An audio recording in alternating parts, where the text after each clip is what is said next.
Biodiversity conservation से, तो start करते हैं वहाँ से।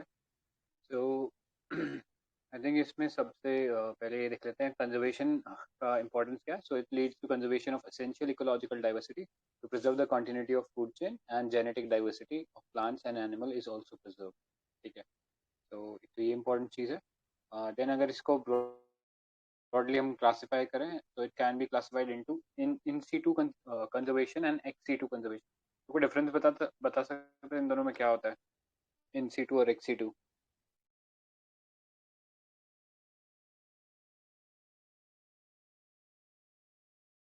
राइट, ठीक है। सो इन सीटू इनसे में बेसिकली आप हाँ बोलो। जहाँ मतलब ओरिजिनल स्टेट में कंजर्व करना, जहाँ पे भी है, कोई बाहर से कोई मतलब इंटरवेंशन या कुछ वैसा नहीं। या मतलब उसको जो हैबिट, लेट्स से टाइगर है तो उसका जो हैबिटेट है उसके अंदर ही उसको प्रोटेक्ट करना है, इसीलिए हम लोग टाइगर रिजर्व बनाते हैं।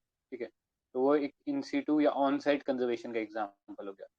नेक्स्ट अगर हम बात करें एक्स सीटू, यानी हम लोग उसको अ, उसका जो हैबिटेट है या एज सच एनवायरनमेंट में से निकाल के एक कंट्रोल्ड एनवायरनमेंट में रख देते हैं। ठीक है, तो मोस्टली ऑफ साइट या एक्स सीटू बोला जाता है।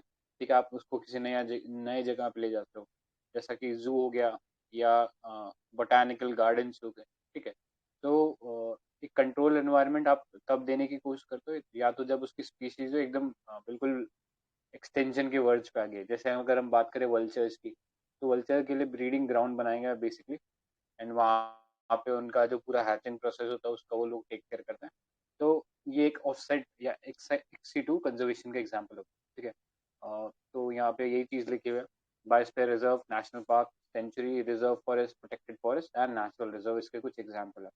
करंटली इंडिया के अंदर 18 बायोस्फीयर रिजर्व है, 104 नेशनल पार्क्स है and more than 150 plus wild life sanctuary है। ठीक है, तो आई थिंक यूपीएससी में एक बार ऐसा नंबरिंग को लेकर सवाल पूछा हुआ था कि नेशनल पार्क ज़्यादा है वाइल्ड लाइफ सेंचुरी से।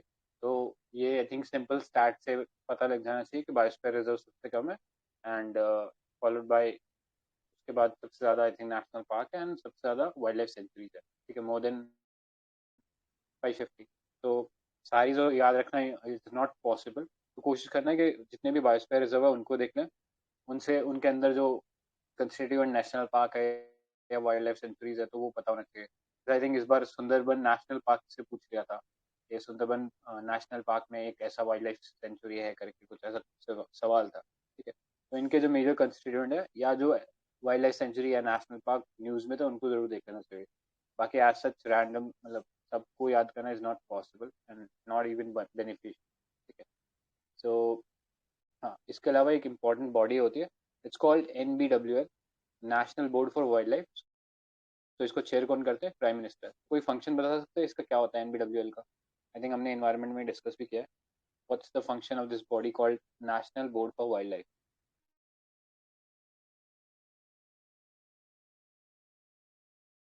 ऑलराइट, सो इसका ये थोड़ा ध्यान रख लेना कि ये जो बॉडी है इसका मेजरली रोल जो होता है किसी भी प्रोटेक्टेड एरिया में अगर कोई डेवलपमेंट वर्क करना होता है या उसमें से कुछ एरिया सेट असाइड करना होता है फॉर डेवलपमेंटल वर्क, या उसकी किसी भी नेशनल पार्क की या प्रोटेक्टेड एरिया की जो बाउंड्री है उसको चेंज करना होता है, तो उसके लिए एडमिनिस्ट्रेटिव बॉडी NBWL है। ठीक है, ये बेसिकली गो अहेड देगा अगर आगे डेवलपमेंट करना हुआ तो। That's why this body is important and prime minister इसको हेड करते हैं। इसके अलावा हमने एक और बॉडी देखी थी कॉल्ड NTCA। NTCA क्या करती है?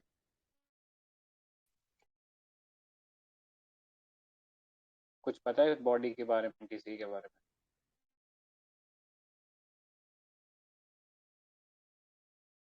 राइट, मतलब लिखा जैसे वैसा टाइगर रिलेटेड ही लग रहा है, नेशनल टाइगर ऐसा कुछ होगा, तुक्का ही लगा रहा नेशनल टाइगर कंजर्वेशन अथॉरिटी। हाँ, नेशनल टाइगर कंजर्वेशन अथॉरिटी है, बनी है वाइल्ड लाइफ प्रोटेक्शन एक्ट 1972 के अंदर एंड 2005 में इसको बनाया गया था। ठीक है, इसका हेड कौन होता है? इसका हेड जो होता है एनवायरमेंट मिनिस्टर होता है। तो एट टाइम्स कंफ्यूजन हो जाता है कि PM होंगे या ये होंगे, तो इन दोनों बॉडीज का थोड़ा ध्यान रख लेना। ऊपर में PM देखे थे, यहाँ पे एनवायरमेंट मिनिस्टर। ठीक है, नेक्स्ट देख लेते हैं रिजर्व या प्रोटेक्ट फॉरेस्ट। तो ऑल्दो दोनों नॉर्मल हम लोग जो लैंग्वेज यूज करते हैं उसमें दोनों सेम से ही लगता है, बट दोनों में डिफरेंस है। ठीक है, तो डिफरेंस देख लो। Right to all activities like hunting, grazing, etc. in reserve forests are banned unless specific order are issued otherwise. ठीक है. Next, protected forest right to activities like hunting and grazing are sometimes given to community living on the fringes of the forest, uh, who sustain their livelihood from the resource forest resources और product. ठीक है. जब बात आ गया reserve forest का, तो उसके अंदर हम कह सकते हैं कि जो एक्टिविटीज है, ह्यूमन एक्टिविटीज, वो टोटली बैंड होती है अनलेस कोई स्पेसिफिक ऑर्डर हो. ठीक है. सो रिजर्व के अंदर प्रोटेक्शन लेवल जो है वो हायर होगा as compare to protected forest. ठीक है. प्रोटेक्टेड फॉरेस्ट में कुछ राइट्स दिए जा सकते हैं जैसे ग्रेजिंग या हंटिंग वगैरह एक्टिविटीज के लिए, वो अलाउड होता है. ठीक है. तो ये दोनों में डिफरेंस होता है, तो वो डिफरेंस पता होना चाहिए. The first reserve forest in India was Satpura National Park, which is in MP. And typically reserve forest जो होते हैं उनका स्टेटस अपग्रेड करते हैं, पहले वाइल्ड लाइफ सेंचुरी बनाते हैं, फिर नेशनल पार्क बनाते हैं. ठीक है. तो ऐसे हायर डिग्री ऑफ प्रोटेक्शन मिलता रहता है. ठीक है. तो इन टर्म्स ऑफ प्रोटेक्शन अगर हम हायरार्की देखें तो सबसे ज़्यादा नेशनल पार्क, फिर वाइल्ड लाइफ सेंचुरी, फिर रिजर्व फॉरेस्ट और फिर प्रोटेक्टेड फॉरेस्ट. तो ये हायरार्की भी पता होना चाहिए कैसे जो प्रोटेक्शन का ऑर्डर है वो चलता है, कितना ज़्यादा स्ट्रिंजेंट होते हैं. तो नेशनल पार्क में सबसे स्ट्रिंजेंट, एंड ये हायरार्की ऐसे चलती है. ठीक है. तो ये याद रखना. नेक्स्ट चलते हैं वाइल्ड लाइफ सेंचुरी और वाइल्ड लाइफ रेफ्यूज. ठीक है. तो वाइल्ड लाइफ सेंचुरीज और wild life refuge are home to various endangered species. They are safe from hunting, predation etcetera. तो ये हमें पता ही है. यहाँ पे एंडेंजर्ड स्पीशीज होती हैं, उनको प्रोटेक्ट किया जाता है उनके नेचुरल हैबिटेट्स में. That's why it is called in situ conservation. ठीक है. और एक चीज़ ये याद रखना कि सर्टेन राइट्स होते हैं जो कि people living around the sanctuary living in the sanctuary, तो उनको कुछ राइट्स परमिटेड होते हैं, यानी वो माइनर फॉरेस्ट प्रोड्यूस प्रोक्योर उसमें से निकाल सकते हैं, थोड़े बहुत स्केल में एग्रीकल्चर वगैरह भी कर सकते हैं. ठीक है. तो ये सब चीज़ अलाउड है, but these activities are strictly regulated and as such settlement is not allowed. ठीक है. कई कुछ जगह में एक्सेप्शन देखने को मिलता है जहाँ पे वो गवर्नमेंट है या अथॉरिटीज है, वो कुछ ट्राइबल जो है उनको अलाउ कर देते. ठीक है. फिर sanctuary can be promoted to national park. Next tiger reserve देख लेते हैं. तो the protection status is same as wild life sanctuary, but they are monitored by NTCA. ठीक है. अभी recently there was this tiger reserve in Rajasthan called Ram Ramgarh Vishdhari. ठीक है. तो बेसिकली स्टेट गवर्नमेंट जो क्या करती है, नॉमिनेट कर देती है किसी वाइल्ड लाइफ सेंचुरी को या किसी एरिया को एज टाइगर प्रोटेक्टेड एरिया, अगर उन्हें लगता है कि उसको वो स्टेटस मिलने से और प्रोटेक्शन मिलेगी. ठीक है. तो रामगढ़ विस्तारी को मिला था. अल्टीमेटली फायदा क्या होता है इससे, गवर्नमेंट एड जो है और भी जो एड एंड रहता है, या जो टेक्नोलॉजी ट्रांसफर रहता है या स्किल डेवलपमेंट रहता है ऑफिसर्स का, वो अगर वो एनटीसीए के अंदर हो जाता है तो ज़्यादा बेटर एड मिलता है उनको. ठीक है. तो दैट्स वाई गवर्नमेंट्स कोशिश करते हैं कि वो टाइगर रिजर्व बन जाए. तो ये पता होना चाहिए. Next, various tiger reserve were created in the country based on core and buffer start. ठीक है. तो टाइगर रिजर्व की बात करें तो उसमें एक कोर एरिया होता है जहाँ पे बिल्कुल एंट्री एकदम अलाउड ही नहीं होती है, क्योंकि यहाँ पे ज़्यादातर जो टाइगर है वो रहते हैं. एंड उसके अराउंड एक बफर एरिया होता है जहाँ पे टूरिस्ट एक्टिविटी अलाउड होती है. ठीक है. तो जैसे जिम कॉर्बेट में अगर जाओगे तो वहाँ रिजॉर्ट वगैरह है इस एरिया के अंदर. ठीक है. तो ये डिफरेंस है. नेक्स्ट देख लेते हैं बायोस्फीयर रिजर्व. तो biosphere reserves are large areas of protected land for conservation of wildlife, plant, animal resource and traditional life of tribal. ठीक है. तो ये जो लास्ट पॉइंट है इस पे जरूर ध्यान देना. ऐसा नहीं है कि कंजर्वेशन जब हम बात करें तो सिर्फ हम wild life flora and fauna की बात करें, we are also talking about life of people. ठीक है. जो ट्राइबल्स हैं वो भी इसके अंदर एक इनहेरेंट पार्ट है बायोस्फीयर रिजर्व का. ठीक है. तो हमेशा याद रखना जब भी बायोस्फीयर रिजर्व आप पढ़ो तो कौन सी ट्राइब है वहाँ पे, क्या वो पीवीटीजी है कि नहीं है, तो वो पता होना चाहिए. ठीक है. तो मे हैव वन और मोर नेशनल पार्क्स और wild life centuries in it. ठीक है. और वो हमने देखा भी है, हर 2-3 साल में क्वेश्चन पूछा है यूपीएससी ने इसके ऊपर. जैसे एक बार I think Nilgiri Nilgiri biosphere reserve के बारे में पूछ लिया था. एक बार अगस्त्यमाला बायोस्फीयर रिजर्व के बारे में पूछ लिया था. तो उसके जो कंस्टिट्यूएंट नेशनल पार्क और वाइल्ड लाइफ सेंचुरी है वो पता होना चाहिए. ठीक है. एरियाज देख लो. तो इसमें कोर एरिया है, बफर एरिया है, एंड लास्ट में ट्रांजिशन जोन है. ठीक है. तो ये सिंबल्स लिखे हुए क्या क्या एक्टिविटीज अलाउड है. तो अगर हम बात करें कोर एरिया के अंदर, तो कोर एरिया में ऐसा कोई एक्टिविटी अलाउड नहीं है. ठीक है. सिर्फ मॉनिटरिंग कर सकते हैं हम लोग यहाँ पे जितने भी वाइल्ड लाइफ है उसका. ठीक है.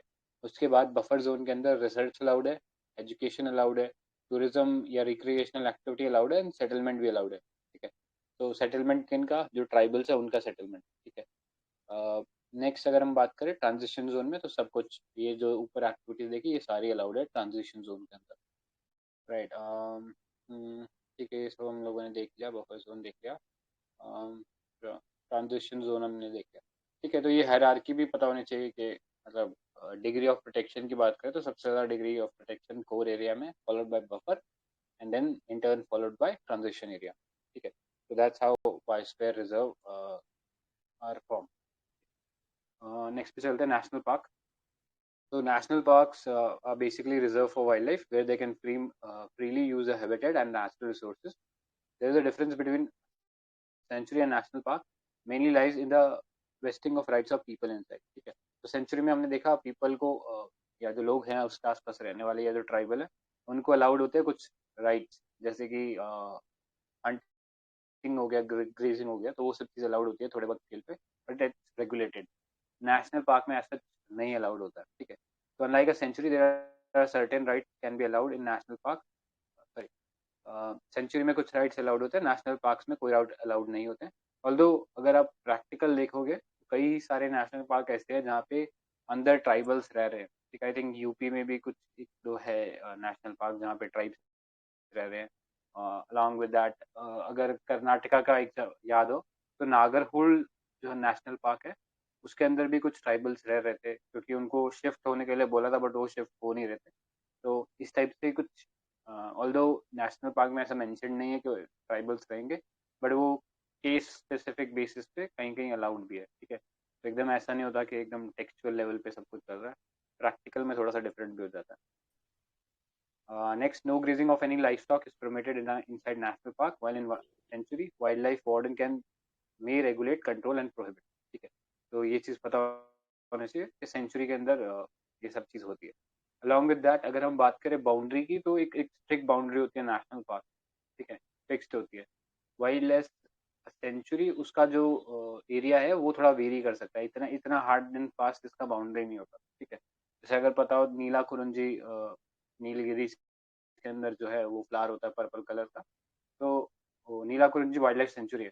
तो उधर के जो फार्मर्स के आसपास के वो कभी कभी क्या करते हैं कि वो जो नीला कुरुंजी है वो काफी आगे तक निकल आते हैं, तो वो कोशिश करते हैं कि वो एरिया को थोड़ा सा जला दे ताकि वो नीला कुरुंजी वहां तक नहीं पहुंचे। अदरवाइज वो जो उनके जो फील्ड्स हैं वो भी वाइल्ड लाइफ सेंचुरी के अंदर अंडर कंसिडर कर लिए जाते हैं। ठीक है, तो एक थोड़ा सा ये डिफरेंस है। तो ओवरऑल हम कह सकते हैं कि जो प्रोटेक्शन लेवल है या जो स्ट्रिक्टनेस है वो थोड़ी सी कम है सेंचुरीज में as compare to national park. ठीक है, नेक्स्ट एक क्वेश्चन आया है पीवाईक्यू, इसको देख लेते हैं। The most important strategy for conservation of biodiversity together with traditional human life is the establishment of biosphere reserve, botanical garden, national park, wild life sanctuary. तो ये तो हमने डिस्कस कर लिया, क्या होगा ये? Biosphere reserves. हाँ, बायोस्फीयर रिजर्व। बायोस्फीयर रिजर्व ठीक है, क्यों वो, राइट, ए क्योंकि हमने ये, करेक्ट करेक्ट, ये है। Alright, next eco sensitive zones की बात कर लेते हैं। अभी रिसेंटली गवर्नमेंट ने इसके लिए प्रोविजन भी निकाला था। तो इकोनॉमिक इको सेंसिटिव जोन जो हैं are notified by MOEF CCC। ये बेसिकली ऐसा एरिया है around any protected area like national park या वाइल्ड लाइफ सेंचुरीज। तो इसके अराउंड हम लोग एक ऐसा जोन बनाएं जहाँ से एनिमल जो है उनको डिस्टर्ब करने वाला कोई एक्टिविटी ना हो सके। ठीक है, तो एक प्रोटेक्टेड एरिया के अराउंड हम कह सकते हैं कि एक और बफर एरिया बना दिया। ठीक है, तो national wild life action plan 2002 and 16 of MOF CCC stipulated that state government should declare land filling within 10 kilometer of boundaries of national parks and wildlife sanctuary as eco-fragile zone और ESZ। ठीक है, और ये कौन से act के अंदर बनाएंगे? Environment protection act. तो अभी जितने भी हमने ऊपर वाइल्ड लाइफ सेंचुरी वगैरह देखे वो सारे भी EPA एक्ट 1986 के अंडर ही है। ठीक है, तो ये पता होना चाहिए। नेक्स्ट बात करें इसका, तो पर्पस क्या है? तो एक शॉक एब्जॉर्बर होना चाहिए, ट्रांजिशन जोन होना चाहिए, यानी ऐसी कोई एक्टिविटी ना हो इस जोन के अंदर जिससे एनिमल्स को डिस्टर्बेंस हो। ठीक है, तो EZ would minimize forest depletion and man-animal conflict, and these areas are core and buffer model of management The core has legal status of national park, and the buffer area, however, does not have legal status of being a national park. So it could be a reserve forest, wild life sanctuary और tiger reserve. ठीक है, तो एक broad level पे वही core buffer वाला issue आ गया. तो कोर में नेशनल पार्क या वाइल्ड लाइफ सेंचुरी कुछ हो गया, एंड उसका जो बफर है वो ये economic sorry eco sensitive zone हो गया. तो ये डिफरेंस पता होना चाहिए. रिसेंटली गवर्नमेंट ने Bhagirathi eco sensitive zone from Gomukh to Uttarkashi was issued by MoEF. ठीक है, तो हमारी जो एनवायरनमेंट मिनिस्ट्री अभी recently Bhagirathi eco sensitive zone declare किया है. ठीक है, गौमुख से लेके उत्तरकाशी तक. तो गौमुख पता ही है, जो गंगा जो रिवर है, गंगा भी नहीं कह सकते आई थिंक, क्या बोलेंगे यार इसको, अलकनंदा है ना ये, तो जो ओरिजिनेट होती है ऐसे. ठीक है, तो ये भागीरथी ग्लेशियर. भागीरथी पहले नहीं होती? अरे हाँ सॉरी, भागीरथी हो गया. भागीरथी रिवर एंड उत्तरकाशी, ये उत्तराखंड में एरियाज है. तो ये इतना जो जोन है इसको इको सेंसिटिव जोन डिक्लेयर किया है गवर्नमेंट ने. ठीक है, तो ये अभी करंट अफेयर्स ही है. नेक्स्ट चलते हैं. लीगल स्टेटस हमने देख ही लिया, ईपीए के थ्रू मिलता है, लेकिन ईपीए के अंदर ऐसा इको सेंसिटिव जोन कहीं पे भी वर्ड मेंशन नहीं किया गया. ठीक है, तो ये पता होना चाहिए.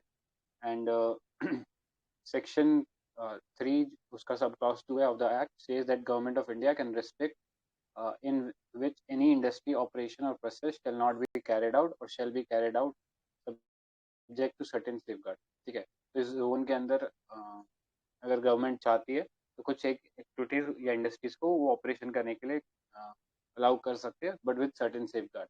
ये पता होना चाहिए. Besides, the Environment Rule 1986 said that GOI can prohibit or restrict the location of industry. The above rules have effectively been used by government to declare eco-sensitive zones. ठीक है, एक्टिविटीज प्रोहिबिटेड क्या होती है जनरली, कमर्शियल माइनिंग, सॉ मिल. तो I think पढ़ के ही पता लग जाएगा कि कौन सी जो एक्टिविटीज है जो ज़्यादा पोल्यूशन क्रिएट करती है या जो ज़्यादा एनवायरनमेंट को इम्पैक्ट करती है वो सब नहीं अलाउड होंगी. रेगुलेटेड देख लेते हैं. Felling of tree, drastic change in agriculture, commercial use of natural water including ground water, hotels, resort etcetera. Permitted क्या है, ऑनगोइंग एग्रीकल्चर, यानी जो एग्जिस्टिंग एग्रीकल्चर है इस जोन में वो चल सकता है. हॉर्टिकल्चर चल सकता है, rain water harvesting, organic farming etcetera can work including renewable energy. तो एक क्वेश्चन आया हुआ है इको सेंसिटिव जोन्स को लेके. So eco-sensitive zones are the area declared under the Wildlife Protection Act 1972. तो ये हम लोग ने अभी सॉरी पढ़ा था. Next, the purpose of declaration of eco-sensitive zone is to prohibit all kinds of human activity in this zone except agriculture. तो क्या आंसर होना चाहिए इसका? D, neither one. D.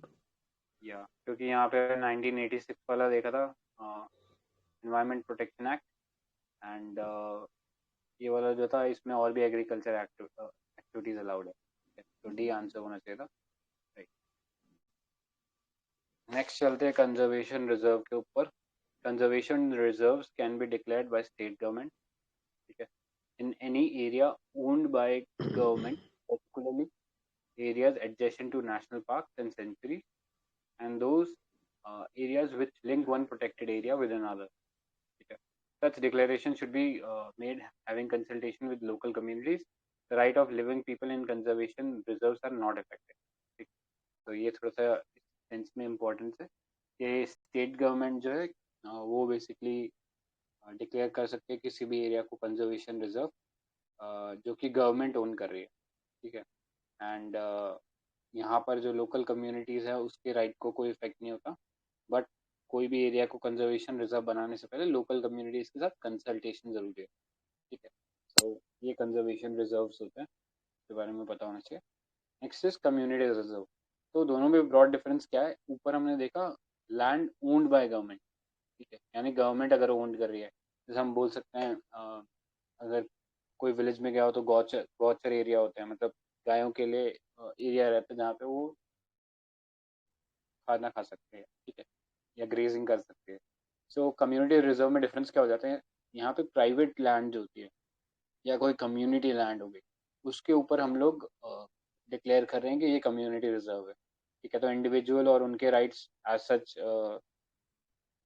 Impact नहीं होते, बस यहाँ पे वो लोग खुद अपनी मर्जी से अगर चाहते हैं कि वॉलंटियर कर रहे हैं तो उसको अलाउ कर सकते हैं, ठीक है, कि इस एरिया को हम लोग कंजर्व करके वहाँ की जो वाइल्ड लाइफ है प्रोटेक्ट करें। रिसेंटली अभी एक आई थिंक पंजाब में एक एरिया को डिक्लेयर किया था कम्युनिटी रिजर्व, अगर किसी नाम सुना हो, अभोर, अभोर कम्युनिटी रिजर्व। तो यहाँ पे आई थिंक शायद कोई डियर की वैरायटी थी, उसको वो यहाँ पे काफ़ी क्वांटिटी में थी, तो उनके चलते कम्युनिटी रिजर्व बनाया था। तो डिफरेंस ब्रॉडली यही है, ऊपर कंजर्वेशन रिजर्व के अंदर गवर्नमेंट ओन प्रॉपर्टी पे बनता है, और कम्युनिटी रिजर्व कब बनता है, जब प्राइवेट लोग अपना कंसेंट देते हैं कि हमारी प्रॉपर्टी पे आप ये चीज़ बना दो, ठीक है। लेकिन दोनों में जो लोकल कम्युनिटीज है उनके कोई राइट अफेक्ट नहीं होते, तो ये पता होना चाहिए, दोनों इंपॉर्टेंट है। एंड यहाँ पे प्राइवेट लैंड है, तो आई थिंक प्रॉब्ली उसकी वजह से थोड़ा कम बनाते हैं कम्युनिटी रिजर्व, ज़्यादा कंजर्वेशन रिजर्व, ठीक है। नेक्स्ट प्रोटेक्टेड एरिया है सेक्रेड ग्रुप्स। तो बहुत सारे जो ट्राइबल एरियाज हैं वहाँ पे ये जो फॉरेस्ट हैं उनको सेक्रेड मानते हैं, ठीक है, उनकी पूजा करते हैं। सो फॉर देम उनके लिए सेक्रेड फॉरेस्ट या सेक्रेड ग्रुप्स का आइडिया ये कहती गवर्नमेंट। तो इसके एग्जांपल देख लेते हैं, खासी जयंतिया जो है मेघालय के अंदर, या अरावली हिल्स राजस्थान में, वेस्टर्न घाट कर्नाटका में, एंड सरगुजा चंदा and Bastar areas of MP. तो यहाँ पे भी सीक्रेट ग्रुप्स हैं, ठीक है। तो यही था। नेक्स्ट XC2 देख लेते हैं। तो यहाँ पे हमने ऊपर एग्जांपल्स देखे थे, zoological garden, botanical garden, wild life safari, seed bank etcetera. तो ये चीज़ है। और तो नहीं लग रहा, हाँ ये देख लो, एक नेशनल जीन बैंक है और national bureau of plant genetic resources, NBPGR is a primarily responsible for conservation of unique accession on long-term basis as base of collection for posterity predominantly in form of seed, ठीक है। तो gene variety basically protected रह सके उसके लिए हमने ये एक जीन बैंक बनाया है। तो यहाँ पे जितने भी जेनेटिक उनका जो मेकअप है उसको कोड करके यहाँ पे रखा हुआ है, ठीक है। तो ये पता होना चाहिए, national bureau of plant genetic resources which is the national gene bank. Alright, और तो कुछ इम्पोर्टेंट नहीं है। बोटानिकल गार्डन नाम से पता लग रहा है यहाँ पे जितने भी फ्लोरा है उसको, ट्रीज है, श्रब्स है, उनकी वैरायटी को रखा जाता है। ठीक है, नेक्स्ट जू के बारे में है, जू में भी पता ही है क्या होता है। तो ये क्वेश्चन देख लेते हैं, PYQ आया, which one of the following is not a site for in situ conservation of flora, ठीक है। तो अगेन एक बहुत ही सिंपल क्वेश्चन पूछा हुआ है, इज नॉट अ साइट पूछा हुआ है ना। तो हमें पता है यहाँ पे बोटानिकल गार्डन इसका आंसर हो जाएगा, क्योंकि यहाँ पे हम उसको नेचुरल हैबिटेट से बाहर ले आता है, ठीक है, ये आंसर हो जाएगा। तो इतना सिंपल सा सवाल पूछा हुआ था। नेक्स्ट चलते हैं, national efforts and initiative for biodiversity conservation. तो wild life mitigation, eco bridges या इको डक्ट्स बनाते हैं, या एक कॉरिडोर्स बना के देते हैं बेसिकली, ताकि वाइल्ड लाइफ जो है इजीली माइग्रेट कर सके एक जगह से दूसरी जगह, ठीक है। जैसे ये एक फिगर देख सकते हो आप लोग।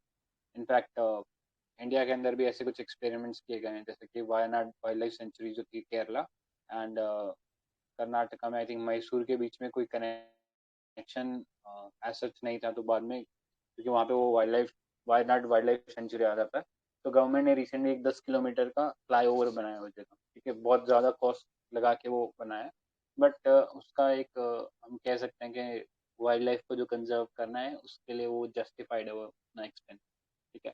तो फ्लाई ओवर बनाया उस रास्ते के अंदर, ऑल्दो नीड नहीं था, बट मैन एनिमल कन्फ्लिक्ट ना हो उसके चलते उसको बनाया गया। इनफैक्ट रात को उसको बंद भी रखते हैं। सो उसका केस सुप्रीम कोर्ट में भी चल रहा था कि वो रात को अलाउड कर देना चाहिए, बट रात को अलाउ करने से बहुत सारे देखे गए कि बहुत से जानवर मर रहे थे टकरा टकरा के गाड़ियों से, तो दैट वाई उस चीज़ को बंद कर दिया गया, ठीक है।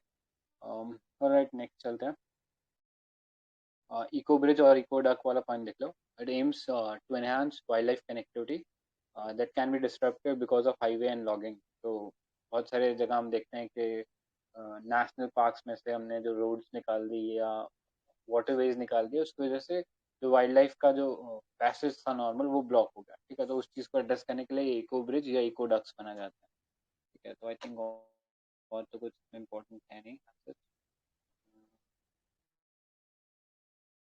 ठीक है, नेक्स्ट पे चलते हैं। हाँ, ये भी एक इम्पोर्टेंट चीज़ है, quarantine centres to check invasive species, ठीक है। सो इंडिया में जब भी कोई वाइल्ड लाइफ या कोई सीड वैरायटी जो है वो नहीं लाई जाती है, तो उसको जो central board of indirect taxes है, ये जो कस्टम्स है हमारा इंडिया का, तो वो लोग बेसिकली उसको सर्टेन एरियाज के अंदर कुछ टाइम तक रख देते हैं, ताकि उनमें कोई ऐसा जर्म हो या फिर कोई ऐसा पेस्ट हो, वो अपने आप खत्म हो जाए, ठीक है। इंक्लूडिंग कभी कभी उनके ऊपर वो कुछ ड्रग्स भी छिड़कते हैं, ताकि अगर कोई ऐसा पेस्ट वगैरह तो खत्म हो जाए, ठीक है। इनफैक्ट एक बार आई थिंक यूएस में एक एग्जांपल था कि उन्होंने कोई, शायद प्रॉब्ली कोई पेस्ट था जो कि किसी फूड क्रॉप से उनके वहाँ पे आ गया था, ठीक है। तो वहाँ का सारा जो फूड है, वो फूड क्रॉप्स हैं, वो बेसिकली डिस्ट्रॉय हो गई थी। तो इन सब चीज़ों को ध्यान में रखते हुए मैंडेटरी एक प्रोविजन रहते हैं कि हम लोग जितने भी प्लांट वैरायटी या ऐसा कुछ हम लोग, या जो फ्रूट्स इंपोर्ट किए हैं या फिर और कोई एग्रीकल्चर प्रोडक्ट इंपोर्ट किए हैं, तो उन सबको मैंडेटरी क्वारंटीन कराते हैं, ठीक है। तो ये कोऑर्डिनेशन इसको टेक केयर कौन करता है, तो directorate of plant protection and quarantine storage. तो ये बेसिकली टेक केयर करता है पूरे ऑपरेशन का। And import of agriculture product is govern by destructive insect and paste act, ठीक है। तो इसके लिए एक एक्ट भी है जो कि इंडियन कॉन्स्टिट्यूशन से पहले ही बन गया था, ठीक है। उसको हम अभी भी फॉलो कर रहे हैं, right. So ministry of agriculture and farmer welfare is responsible for control of invasive paste and wheat, ठीक है। तो ये पता होना चाहिए, यहाँ पे मिनिस्ट्री ऑफ एनवायरनमेंट इन्वॉल्व नहीं है, यहाँ पे मिनिस्ट्री ऑफ एग्रीकल्चर इन्वॉल्व है इन्वेसिव स्पीशीज और वीट की कंट्रोल में, ठीक है। तो ये थोड़ा सा ध्यान में रखना। When an agriculture product arrives, custom official check its phytosanitary certificate, ठीक है। तो हमने ये भी पढ़ा था, डब्ल्यूटीओ में एक इशू ये भी हो रहा था कि इंडिया से जो एक्सपोर्ट जाता था, उसको फाइटोसैनिटरी मेजर्स के ऊपर वो फेल कर देते थे, एंड इंडिया का जो एक्सपोर्ट था वो कहीं ना कहीं हार्म हो रहा था। इन नॉट जस्ट इंडिया, पूरे डेवलप कंट्रीज में यही प्रॉब्लम था। तो दोहा कॉन्फ्रेंस जो है में यही चीज़ बेसिकली डिस्कस हुई थी कि जो डेवलपिंग कंट्रीज हैं उनके लिए नॉर्म्स जो रिलैक्स करे जाने चाहिए। तो ये चीज़ है। हाँ, एक आई थिंक जनरल ऐसे फैक्ट पता होना चाहिए कि ये जब भी इस टाइप के एग्रो प्रोडक्ट्स आते हैं, तो अगर उनको फाइटोसैनिटरी सर्टिफिकेट नहीं होता, तो उन सबको DPQS, जो अभी ऊपर हमने पढ़ा, directorate of plant protection and quarantine, वो बेसिकली उन्हें फ्यूमिगेट कर देता है विद मिथाइल ब्रोमाइड, ठीक है। तो ये जो gas fumigants for soil borne disease and paste, तो बेसिकली वो जो जितने भी पेस्ट होंगे वो सब मर जाएंगे, तो मिथाइल ब्रोमाइड यूज करते हैं इसके ऊपर, ठीक है। इनफैक्ट कोविड हुआ था ना, तो कोविड जब शुरू में आया था तब वो ये मिथाइल ब्रोमाइड भी यूज कर रहे थे। बाद में वो आइसोप्रोपाइल अल्कोहल वाला वो चीज़ चालू कर दिया था, बट पहले ये भी यूज कर रहे थे, ठीक है। बाकी तो आई थिंक ऐसा सच इम्पोर्टेंट नहीं है, फॉर जनरल से पॉइंट है। नेक्स्ट आ जाते हैं preservation of Western Ghat and Eastern Ghat, ठीक है। तो वेस्टर्न घाट से कुछ इंपॉर्टेंट दो कमिटीज है, कोई नाम बता सकता है क्या? वेस्टर्न घाट से रिलेटेड कमिटीज है हमारे पास कंजर्वेशन को लेके।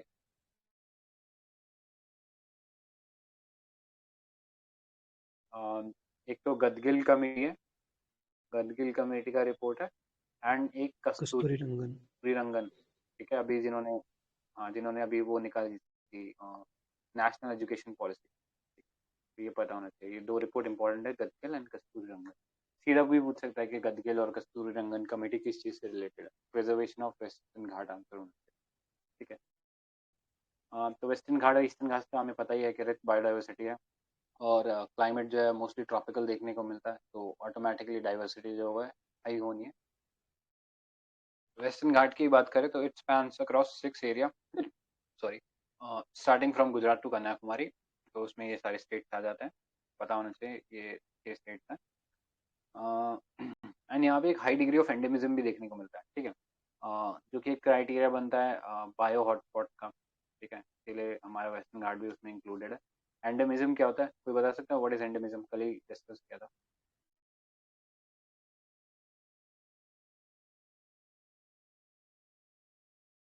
Okay. तो इसका मतलब है कि ना वहाँ पे मतलब जो स्पीशीज एंडेमिक है यानी वो और किसी जगह पे नहीं मिलते, it's only located at that place. ठीक है, जैसे कि अगर कुछ एग्जांपल बात करें तो डांसिंग डियर है Sangai, called also called Sangai in the Loktak lake, Manipur में। इसके अलावा और कहीं नहीं मिलता। ठीक है, तो इसके बारे में पता होना चाहिए। या मालाबार सिवेट हो गया, वो भी एक एंडेमिक स्पीशीज है। तो ऐसे ही बहुत सारे एंडेमिक स्पीशीज हैं इस एरिया में, and it's called the hottest hotspot, and it is basically given by the UNESCO. It is also UNESCO world heritage site. ठीक है, मतलब ये यूनेस्को वर्ल्ड हेरिटेज साइट जो है वो बेसिकली इसको स्टेटस देती है। सॉरी, वेस्टर्न घाट जो है वो वर्ल्ड हेरिटेज साइट के अंदर है। तो ये पता होना चाहिए। एंड नेक्स्ट चलते हैं ईस्टर्न घाट के ऊपर। तो ईस्टर्न घाट स्प्रेड मतलब इतना कॉन्टिन्यूस नहीं है ईस्टर्न घाट जो है as west Bengal, sorry as western Ghat, but majorly हम देख सकते हैं उड़ीसा, आंध्र प्रदेश, तमिलनाडु इसके अंदर आते हैं, and some parts Karnataka and Telangana are also included in it. ठीक है, तो डिसकंटिन्यूस है, उतने कॉन्टिन्यूस नहीं जितने हमारे वेस्टर्न घाट। ठीक है, क्योंकि बहुत सारी नदियां इनको कट करती है, लाइक गोदावरी, महानदी, कृष्णा एंड कावेरी। ठीक है, वैल्यूएबल ट्रीज लाइक सैंडलवुड और आल्सो प्रेजेंट, जो कि शेषाचलम हिल्स से शेषाचलम हिल्स में मिलते हैं, एंड इनका इलीगल वो होता है, ट्रेड होता है। ठीक है, इनफैक्ट अगर पता हो, वीरप्पन का अगर नाम सुना हो, तो ही वॉज अ डेकॉइट बोल सकते हैं, बैंडेड बोल सकते हैं, तो वो बेसिकली इसी की तस्करी करता था सैंडलवुड पे। ठीक है, इंक्लूडिंग वाइल्ड लाइफ एनिमल्स, तो उसमें भी ट्रेड करता था। ठीक है, नेक्स्ट चलते हैं माधव गडगिल कमेटी, इसी के बारे में बात कर रहे थे। So Ministry of Environment constituted the Western Ghats Expert Ecology Panel in 2010. The panel submitted its report in 2011 with a stringent assessment of the condition of Western Ghats. ठीक है, बहुत सारे रेडिकल चेंज करने को बोले थे जो कि ज़रूरी है फॉर वेस्टर्न घाट कंजर्वेशन। और इसने क्या क्या कुछ रिकमेंडेशंस क्या देते कि माइनिंग माफिया, सैंड माफिया या लोकल इंक्रोचर्स के ऊपर कुछ रिकमेंडेशन दिए थे, but it was criticized that the committee failed to find a balance between development and conservation. ठीक है, इनफैक्ट डैम्स को लेके भी इन्होंने पॉइंट्स डाल दिए थे उसके अंदर, की वजह से एक जो बैलेंस चाहिए होता है कि हाँ डेवलपमेंटल नीड्स जो है उसको नहीं फुलफिल कर पाएंगे अगर पूरी तरीके से कंजर्वेशन पे ध्यान दे देंगे।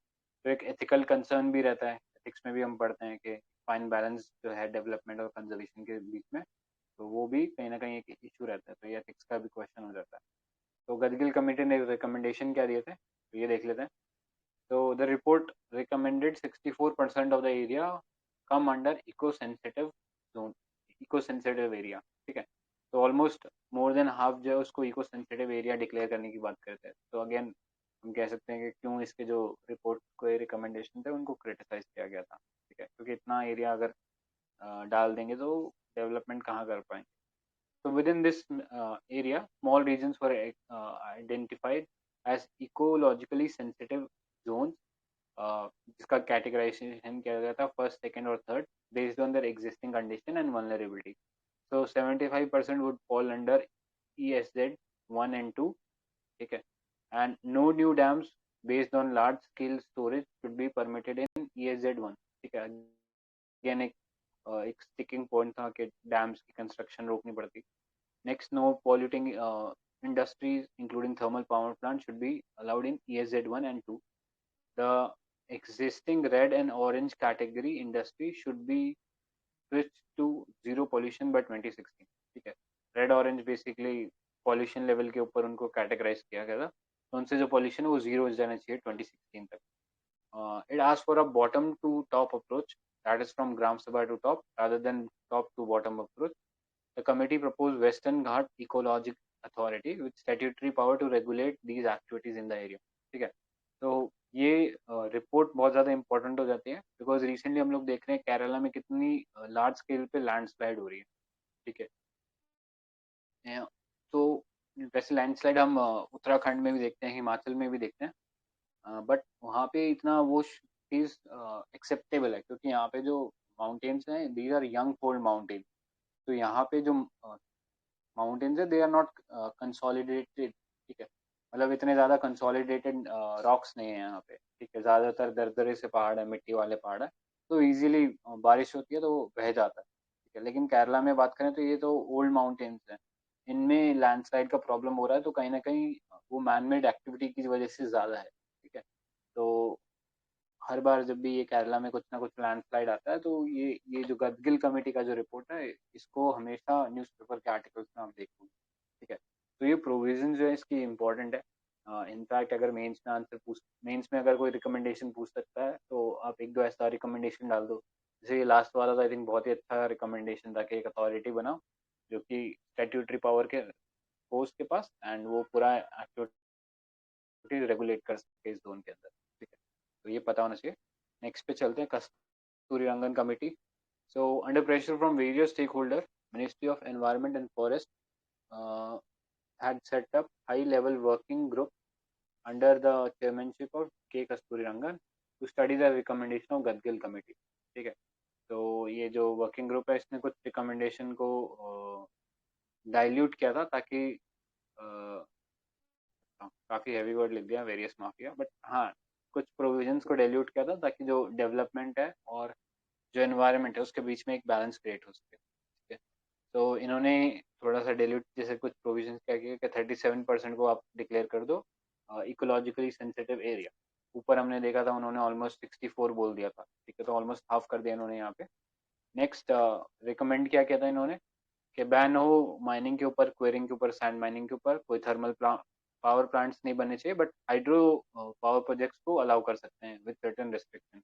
Ban on polluting industries, building and construction project up to 20,000 square meter was to be allowed, but township were to be banned, ठीक है। तो एज सच कंस्ट्रक्शन कर सकते हो आप हाउसेस का, बट कोई टाउनशिप नहीं होनी चाहिए, ठीक है। And forest diversion could be allowed with extra safe guard, ठीक है।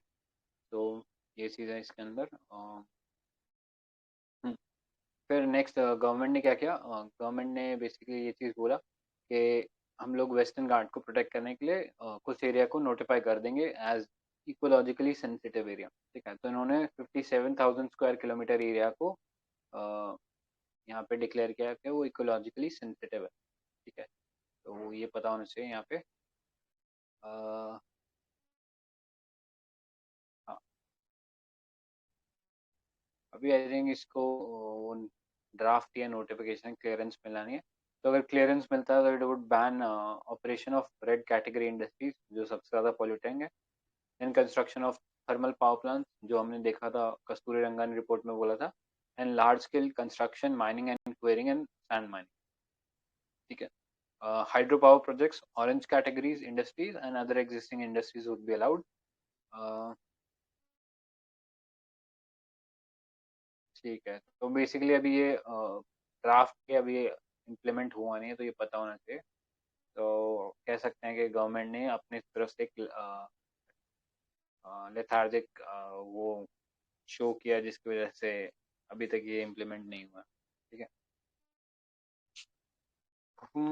नेक्स्ट कुछ इम्पोर्टेंट सिटीजन मूवमेंट्स देख लेते हैं। तो environmentalist Sunderlal Bahuguna, I think अभी कोविड-19 में डेथ भी हो गया था इनका, तो चिपको और टेहरी डैम जो है उस मूवमेंट से रिलेटेड है। सुंदरलाल बहुगुणा तो वो भी एक इम्पोर्टेंट पर्सनैलिटी थे, ठीक है, आई थिंक चल सकते हैं। चिपको मूवमेंट जो कि राजस्थान में आई थिंक बिगनिंग हुई थी। तो चिपको मीन्स टू हग और it was a Gandhian sociological movement that practice Gandhian methods of Satyagraha and non violent.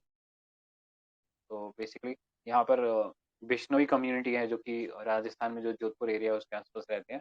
तो 363 Bishnois led by Amrita Devi sacrifice their life while protecting khejri tree, ठीक है। तो ये आई थिंक बहुत पुराना एक फोकलोर है राजस्थान में, तो उसका पार्ट है ये। और यहाँ पे एक फेमस ट्री था call khejri tree, state tree of Rajasthan.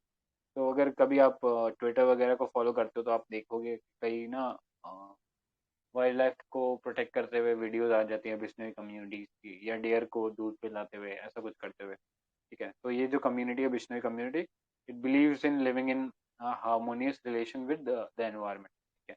तो ये चीज़ है इसके बारे में। बाकी एक चिपको मूवमेंट जो इंडिया में मतलब मॉडर्न इंडिया में हम कह सकते हैं वो हुआ था। तो उसके अंदर सुंदरलाल बहुगुणा का रोल था, तो ये पता होना चाहिए। ठीक है, और कुछ यार इम्पोर्टेंट। हाँ, एक अपिको मूवमेंट देख लो। Appiko is local term for hugging in Kannada. तो कन्नड़ा जो हमारा कर्नाटका हो गया, तो वहाँ पे ये एक चीज़ हुआ था, अपिको मूवमेंट इन 1983। तो ये पता होना चाहिए अपिको कहाँ से था।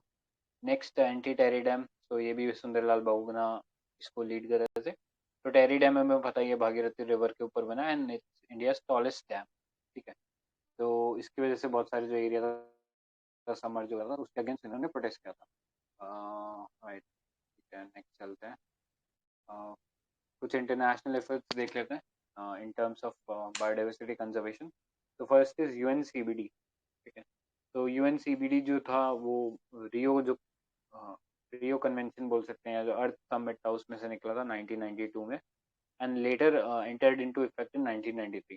ठीक है, तो अर्थ समिट 1992 का किसी को याद है, और इसमें से क्या क्या निकला था इस समिट में से, और कौन कौन सी बॉडीज बनी थी? ये अर्थ समिट था 1992 का, इसमें से कौन कौन सी और बॉडीज बनी थी, किसी को याद है?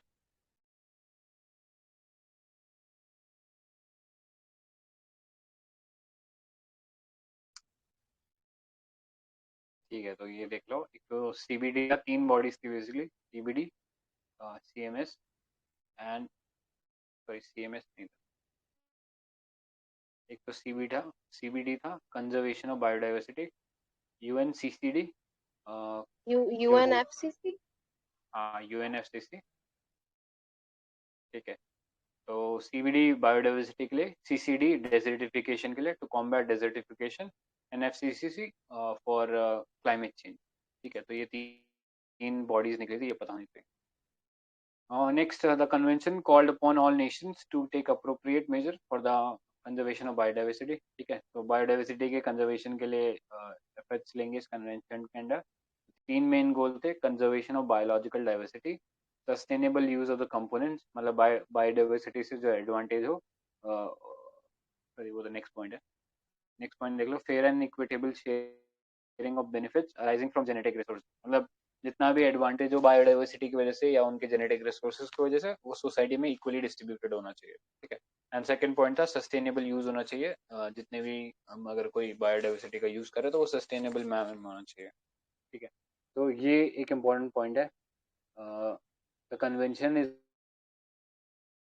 Legally binding. कल हमने रामसर के बारे में पढ़ा था, तो वहां पर देखा था कि इट्स नॉट लीगली बाइंडिंग। ठीक है, एक सिर्फ एक ऑब्लिगेशन रखता है, but it's not mandatory in case of Ramsar, but यहाँ पे it's a legally binding thing. ठीक है, so countries that join it are obligated to implement its provision. Parties to the convention 195 states and EU, with the exception of United States, have ratified the treaty. तो सबने ratify कर दिया है, और India ने भी इसको ratify कर रखा है। So at at the 10th COP of CBD in Nagoya, Japan, Nagoya protocol was implemented. ठीक है, तो नागोया एक important protocol इसमें आगे आएगा, तो वहाँ देख लेंगे इसको। Next, CBD Cartagena protocol. So CBD covers the rapidly expanding biotechnology through its Cartagena protocol on biosafety. ठीक है, so biotechnology जो है वो एक important एक इमर्जिंग टेक्नोलॉजी बोल सकते हैं, बट इसके कुछ ड्रॉबैक्स भी हैं, तो उस चीज़ को एड्रेस करने के लिए कार्टेजिना प्रोटोकॉल बनाया था। So it addresses the development and transfer and benefit sharing and biosafety issue. So, biosafety protocol seeks to protect biological diversity from potential risk possessed by live living modified organism called LMO। ठीक है, तो जैसा हमने बात किया था, invasive species होती हैं, वो कहीं जाती है तो जो वहाँ के डोमेस्टिक स्पीशीज होते हैं उनको डिस्ट्रॉय कर देती है। तो वैसे हो सकता है कोई लिविंग मॉडिफाइड ऑर्गेनिज्म एक कंट्री से दूसरी कंट्री बिना बताए पहुंचा दिया गया, तो उससे ओवरऑल जो इकोसिस्टम है उसको दिक्कत हो सकती है। ठीक है, तो इसलिए एलएमओस को ध्यान में रखते हुए इसमें एक इम्पोर्टेंट प्रोविजन बनाए गए। तो Cartagena protocol issued in Cartagena, Colombia was adopted in 2000 as a supplementary agreement to the Convention on Biological Diversity and entered into force in 2003। ठीक है, तो बेसिक इशू यही था कि हम बायोसेफ्टी के ऊपर ध्यान दें, बेनिफिट शेयरिंग करें, और डेवलपमेंट और ट्रांसफर अगर किसी स्पीशीज का हो रहा है तो वो प्रॉपर हो। Next, Nagoya protocol. So it's about access to genetic resources and free and fair equitable sharing of benefits arising from their utilization. ठीक है, जो कि एक ऑब्जेक्टिव था सीबीडी का. ठीक है, so it is a second protocol to the CBD. पहला हमने देख लिया कार्टेजिना था. It entered into the force in 2014. ठीक है, तो वही सेम चीज जो हमने सीबीडी के मोटो में देखी थी कि जेनेटिक रिसोर्सेज का एक इक्विटेबल डिस्ट्रीब्यूशन हो या उसके जो बेनिफिट्स हैं उनका एक इक्विटेबल बेनिफिट हो सबको. ठीक है, तो ये नागोया प्रोटोकॉल था. पता होना चाहिए सबसे पहले सीबीडी आया. सीबीडी के बाद उसमें एक अमेंडमेंट हम कह सकते हैं, एक प्रोटोकॉल आया उसके अंदर कार्टेजिना, जहाँ पे लिविंग मॉडिफाइड ऑर्गेनिज्म की बात करी गई थी, एलएमओ. कार्टेजिना के बाद नागोया प्रोटोकॉल आया था जहाँ पे हमने बेनिफिट शेयरिंग पे ज़्यादा ध्यान दिया था. ठीक है, तो बेनिफिट शेयरिंग ये चीज़ पता होना चाहिए. ठीक है, तो सीबीडी के अंदर ये तीन इम्पोर्टेंट हम कह सकते हैं इवेंट्स थे. Next, international treaty on plant genetic resources for food and agriculture. It's popularly known as international seed treaty. ठीक है, तो ये पता होना चाहिए, इंटरनेशनली सीड ट्रीटी कहते हैं. And the international agreement is in harmony with convention of biodiversity. क्योंकि हम लोग यहाँ पे ये चीज़ बोली थी कि जितनी भी कोई बेनिफिट हो रहा है बायोडाइवर्सिटी से तो वो इक्विटेबल होना चाहिए. तो उसी लाइंस के अंदर है, तो इसे इंटरनेशनल सीड ट्रीटी भी कहते हैं. ठीक है, इनफैक्ट इंडिया में अपना एक सीड के लिए इन्होंने बनाया था, जहाँ पे किसी को याद है कि वो एक्ट फार्मर के प्रोटेक्शन के लिए बनाया था, एक protection of plant variety by indigenous farmer, कुछ ऐसा करके वो प्रोविजन था, एक्ट था 2003 का. किसी को याद है क्या? प्रोटेक्शन ऑफ सीड वेराइटी, कुछ ऐसा एक्ट था. एक बार देख लेना, अगर किसी को याद है तो ग्रुप में डालेना, otherwise I post in the group. ठीक है, तो ये चीज़ था. और इनफैक्ट WTO के अंदर भी ये चीज़ अलाउड है. आईपीआर जो कन्वेंशन है उसमें भी ये एक्सेप्शन दिया हुआ है कि अगर कोई फार्मर अपनी खुद की वैरायटी बनाता है तो उसको वो राइट है कि उसको प्रोटेक्ट कर सकता है. ठीक है, तो पूरा. तो हाँ, it aims at guaranteeing food security through conservation, exchange, and sustainable use of world's plant genetic resources for food and agriculture (PG, PGRFA), as well as fair and equitable benefit sharing arising from its use. ठीक है, cool. कोई question पड़ देगा यार ये वाला? वो जो एक्ट बता रहे हो वो 2001 का है शायद, ये वाला protection of plant variety and farmers right act 2001, PPV and FR act, ये वाला आ गया. हाँ, यही वाला था यार. थैंक्स. तो ये वाला देख लेना, protection of plant variety and कैसा पूरा नाम? Farmers right, PPV and FR act 2001.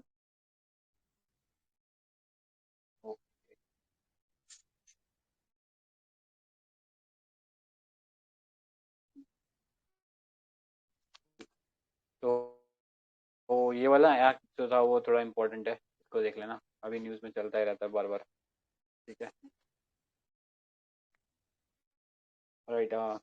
कोई एक क्वेश्चन रीड कर दो, रहने आप रीड कर देना ये क्वेश्चन, ये वाला. हाँ, terms sometimes seen in news. First, Annexure 1 countries are Cartagena Protocol, Certified Emission Reduction, Nagoya Protocol, Clean Development Mechanism, Kyoto. तो ये तो इजी है, थर्ड वाला तो करेक्ट है मैच जो है, और फर्स्ट वाला थर्ड वाला तो करेक्ट है, तो फर्स्ट तो एलिमिनेट हो गया इसमें. एनेक्सर 1 कंट्रीज डेवलप्ड कंट्रीज होती हैं, उसमें कौन सा होगा शायद.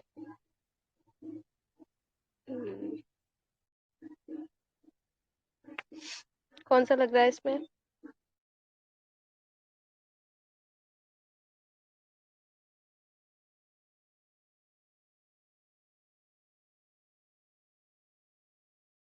राइट. ठीक है, तो इसके अंदर अगर बात करें एनेक्स 1 कंट्री, क्लीन डेवलपमेंट या सर्टिफाइड एमिशन रिडक्शन, तो ये सारे के सारे जो क्योटो प्रोटोकॉल में थे. ठीक है, तो केवल इसमें थर्ड जो है वो सही है. बाकी ये दोनों कार्टेजिना और नगोया प्रोटोकॉल अभी हमने ऊपर देखे थे, तो इनमें ऐसा कुछ नहीं था। ठीक है, सीबीडी से रिलेटेड है। ऑलराइट, नेक्स्ट पे चलते हैं। एक और इंटरनेशनल इसी से रिलेटेड क्वेश्चन था। Consider the following international agreements: the international treaty on plant genetic resources for food and agriculture, and UNCCD, and last में वर्ल्ड हेरिटेज कन्वेंशन। तो which of the above has or have a bearing on biodiversity? क्या होना चाहिए इसमें?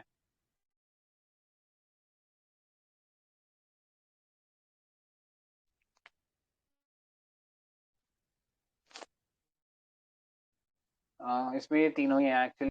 ठीक है, क्योंकि biodiversity को कहीं ना कहीं ये तीनों ही कन्वेंशन में प्रोटेक्ट करते हैं। So all three are included in it. ठीक है, नेक्स्ट पे चलते हैं। IHE biodiversity target. ठीक है, तो आई थिंक अभी तो ये कंप्लीट हो गया है, बट फिर भी अपना एक सिग्निफिकेंस है। तो ब्रॉडली ऊपर से एक देख लेते हैं इसको सुपरफिशियली। तो 2020 इसके लिए टारगेट ईयर था। But CBD COP 12 2014 parties have discussed the implementation of strategic plan for biodiversity 2011 to 2022 for 2020 and its Aichi biodiversity target. So Aichi biodiversity targets were to be achieved before 2020. तो इसमें कुछ goals थे ABCDE करके। तो ए के अंदर address the underlying cause of biodiversity loss by mainstreaming biodiversity across government and society. B में क्या था? Reduce direct pressure on biodiversity and promote sustainable use. C strategic goal C था to improve the status of biodiversity, and strategic goal D enhance benefit to all from biodiversity. Lastly, goal E was enhance implementation through participatory planning and knowledge management. ठीक है, so none of the 20 IT targets agreed on by national government through the UNCBD have been met according to the CBD report। CBD का जो report था, global outlook report, biodiversity outlook report, उसके अंदर कोई भी 20 में से कोई भी टारगेट अचीव नहीं हुआ था। ठीक है, तो ये पता होना चाहिए जो टारगेट थे ये अचीव नहीं हुए थे। एंड अब इम्पोर्टेंट भी नहीं है, बट एक जनरल आइडिया होना चाहिए किस चीज़ के बारे में थे ये टारगेट। ठीक है, तो ऐसा कोई याद रखने की जरूरत है नहीं। नेक्स्ट, शर्म अल शेख डिक्लेरेशन। तो Sharm is a city in Egypt, also known as city of peace. ठीक है, तो यहाँ पे COP 14 हुआ था, एंड यहाँ पे डिक्लेरेशन हुआ था कि हम इन्वेस्ट करें in biodiversity for people and planet by integrating biodiversity in legislative and policy framework. It aims to develop post 2020 global biodiversity framework with our 2050 vision for biodiversity known as New Deal for Nature. ठीक है, तो अगर आपने history में और भी कहीं पढ़ा है कि न्यू डील, हम वर्ल्ड हिस्ट्री में पढ़ते हैं न्यू डील के बारे में एक। तो ऑल्दो इन दोनों का लेना देना नहीं है, बस जस्ट एक नाम सेम है इसलिए बात कर रहा है। तो न्यू डील जो था बेसिकली जब ग्रेट डिप्रेशन आया था 1929 में इन यूएस, ग्रेट डिप्रेशन जिसके अंदर जो स्टॉक मार्केट थे तब फेल हो गए थे इन यूएस। तो उससे रिकवर करने के लिए तब की जो गवर्नमेंट है, जहाँ पे आई थिंक प्रेसिडेंट रूजवेल्ट थे, उन्होंने ये न्यू डील लेके आए थे। तो यहाँ पे बेसिकली वेलफेयर स्टेट की बात करी थी। ठीक है, तो ये पता होना चाहिए, वर्ल्ड हिस्ट्री में ये चीज़ पढ़ते हैं हम लोग। यहाँ पे ये new deal for nature is related to Sharm el Sheikh declaration which is regarding biodiversity conservation, and 2020 के बाद, क्योंकि ये जो IC टारगेट्स हैं, इनका टारगेट जो था 2020 था, तो उसके बाद क्या करना चाहिए वो शर्म अल शेख डिक्लेरेशन में बात किया था। ठीक है, नेक्स्ट पे चलते हैं। COP 15। तो COP 15 जो था बेसिकली क्यूमिंग चाइना में, ठीक है, प्लेस इंपॉर्टेंट नहीं, बस ये पता होना चाहिए चाइना में हुआ था। तो COP 15 के अंदर basically serve as the 10th meeting of the parties to the Cartagena Protocol on Biosafety, and 4th meeting of the parties to the Nagoya Protocol on Access and Benefit Sharing। ठीक है, तो इसके अंदर basically ये review किया गया था कि हमारा जो IC टारगेट्स है उसका कितना अचीवमेंट हुआ है, एंड पोस्ट 2020 हम लोग क्या फ्रेमवर्क बनाएंगे। ठीक है, तो प्रॉब्ली इसमें शायद कुछ रिजल्ट निकला नहीं। ठीक है, तो कुछ इसमें इम्पोर्टेंट था नहीं। नेक्स्ट चलते हैं, united for biodiversity coalition by EU। ठीक है, तो ये जो जितने भी आई थिंक कोलिशन जो आ जाते हैं ना, मोस्टली ऐसा सवाल पूछ लेते हैं कि इंटर गवर्नमेंटल है कि नहीं है, तो मोस्टली कोलिशन में हम देखते हैं एनजीओज वगैरह भी इन्वॉल्व होते हैं, तो आई थिंक वैसे करके गेस वर्क करके सॉल्व कर सकते हैं ऐसे स्टेटमेंट को। तो the European commission which is the executive body of EU has launched the United for Biodiversity Coalition. So it was launched on World Wildlife Day 2020, which is celebrated on 3rd of March. The coalition is made up of zoos, aquarium, botanical garden, national park, natural history, science museum around the world. ठीक है, तो छोटे छोटे organisation भी involve है, तो as such सिर्फ countries नहीं है, छोटे छोटे ऑर्गेनाइजेशन भी इन्वॉल्व है। The coalition offers opportunity for all institutions to boost public awareness about nature crisis ahead of the COP15 convention of CBD in Kunming, China in October 2022 2021। ठीक है, तो प्रॉब्ली हो सकता है कि ये जो मटेरियल है इसके पहले प्रिंट हो गया हो, तो इसलिए ज़्यादा दिया हुआ नहीं है COP20, ये COP जो 15 थी उसका आउटकम पे। तो एक बार देख लेंगे, अगर कोई आउटकम निकला था इसका तो I will post in the group. ठीक है, तो वहाँ से इसको ऐड ऑन कर लें। नेक्स्ट वर्ल्ड हेरिटेज साइट्स देख लेते हैं। तो हमें पता है यूनेस्को जो है वो ये बेसिकली डेजिग्नेशन देता है वर्ल्ड हेरिटेज साइट का। ठीक है, आर्ट एंड कल्चर में भी पढ़ते हैं हम थोड़ा इसके बारे में। तो sites are designated as having universal outstanding value under the convention concerning protection of world cultural and natural heritage। ठीक है, तो कल्चरल के साथ नेचुरल हेरिटेज भी प्रोटेक्ट करते हैं। So this convention was adopted by UNESCO in 1972। तो जितने भी कल्चरल या ट्रेजर्स हैं नेचुरल हिस्ट्री के या फिर कल्चरल हिस्ट्री के, उन सबको प्रोटेक्ट किया जाता है। ठीक है, कूल है। हाँ ठीक है, आई थिंक इस पे भी क्वेश्चन पूछा हुआ है कि किसको टैग मिलता है, ऐसा करके कुछ क्वेश्चन था कि किसको वर्ल्ड हेरिटेज साइट का टैग मिलता है। तो यहाँ पे नेचुरल हेरिटेज साइट के लिए क्राइटेरिया लिखा हुआ है, are restricted to those natural areas that furnish outstanding examples of Earth's record of life and its geological process, provides excellent example of ongoing ecological and biological evolutionary process, and third, contain natural phenomena that are rare, unique, superlative and of outstanding beauty।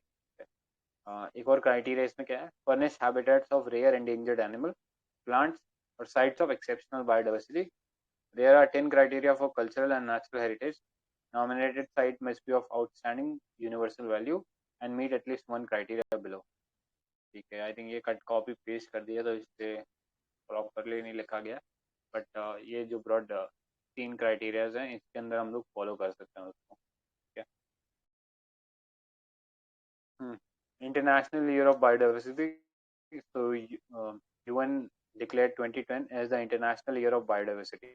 ठीक है, इस बार का जो decade है 2021 से लेके 2030, ये UN ने डेकेड डिक्लेयर किया है, तो पता है किसी को कौन सा डेकेड है ये?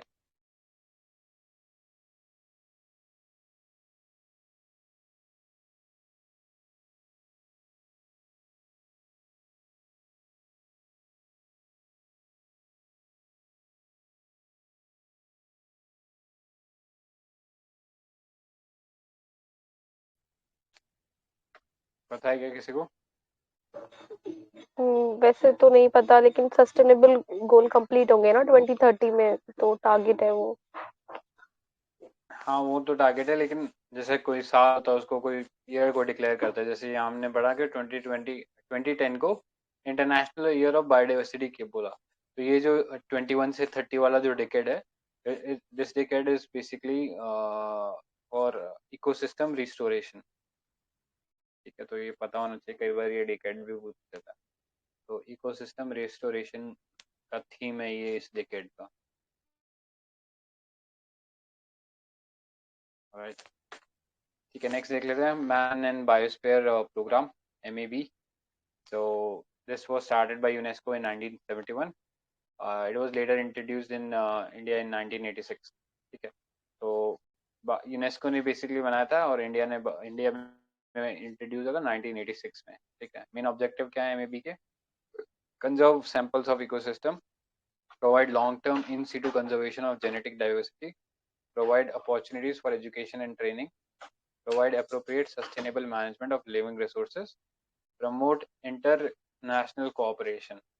ठीक है, so I think ऐसा इतना कोई important नहीं है. ठीक है, ये आ भी गया decade of ecosystem restoration. तो UNGA ने बेसिकली प्रोक्लेम किया था 2021-30 को as decade on ecosystem restoration. ठीक है, so UNEP, FAO and many other partner across the planet will work towards the ecosystem restoration during this decade. Okay. All right, so बाकी सब तो हमने देखा हुआ ही है. आई थिंक अलग से देखने की जरूरत है नहीं इसे. हाँ, ये देख लेते हैं. Global Partnership on Forest and Landscape Restoration. So GPFLR is a global network initiated by IUCN to unite government, organization, communities, and individuals working towards a common goal to restore world's lost and degraded forests and their surrounding landscape. ठीक है, इसके अंदर ये Bonn challenge important है because India ने ये Bonn challenge accept किया था एंड इसके अंदर इंडिया भी कुछ जो डिग्रेडेड लैंड है उसको बेसिकली रिकवर करेगा. Okay. So this bond challenge is to restore 150 million hectares of deforested land and degraded land by 2020 and 350 million hectare by 2030. ठीक है, तो 2020 वाला तो हो गया पार्ट, अभी 2030 वाला है, तो इसलिए इम्पोर्टेंट है. बॉन्ड चैलेंज जरूर पता होना चाहिए. तो बेसिकली डेजर्टिफिकेशन है उस चीज को कॉम्बैट करने के लिए. ठीक है, जिसके लिए हमने UNCCD भी एक ऑर्गेनाइजेशन देखी है. ठीक है, तो बॉन्ड चैलेंज इम्पोर्टेंट है. नेक्स्ट लिख ही दिया है बॉन्ड चैलेंज. तो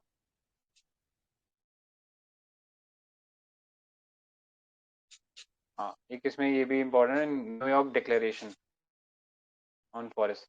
तो न्यूयॉर्क डिक्लेरेशन बेसिकली वही डेजर्टिफिकेशन के लिए भी है. ये भी कि हम लोग 350 मिलियन हेक्टेयर बाय 2030 जो है लैंड एरिया को रिक्लेम करेंगे. ठीक है, तो वो चीज़ बॉन्ड के अंदर ऐड ऑन कर दी गई थी बाद में. ठीक है,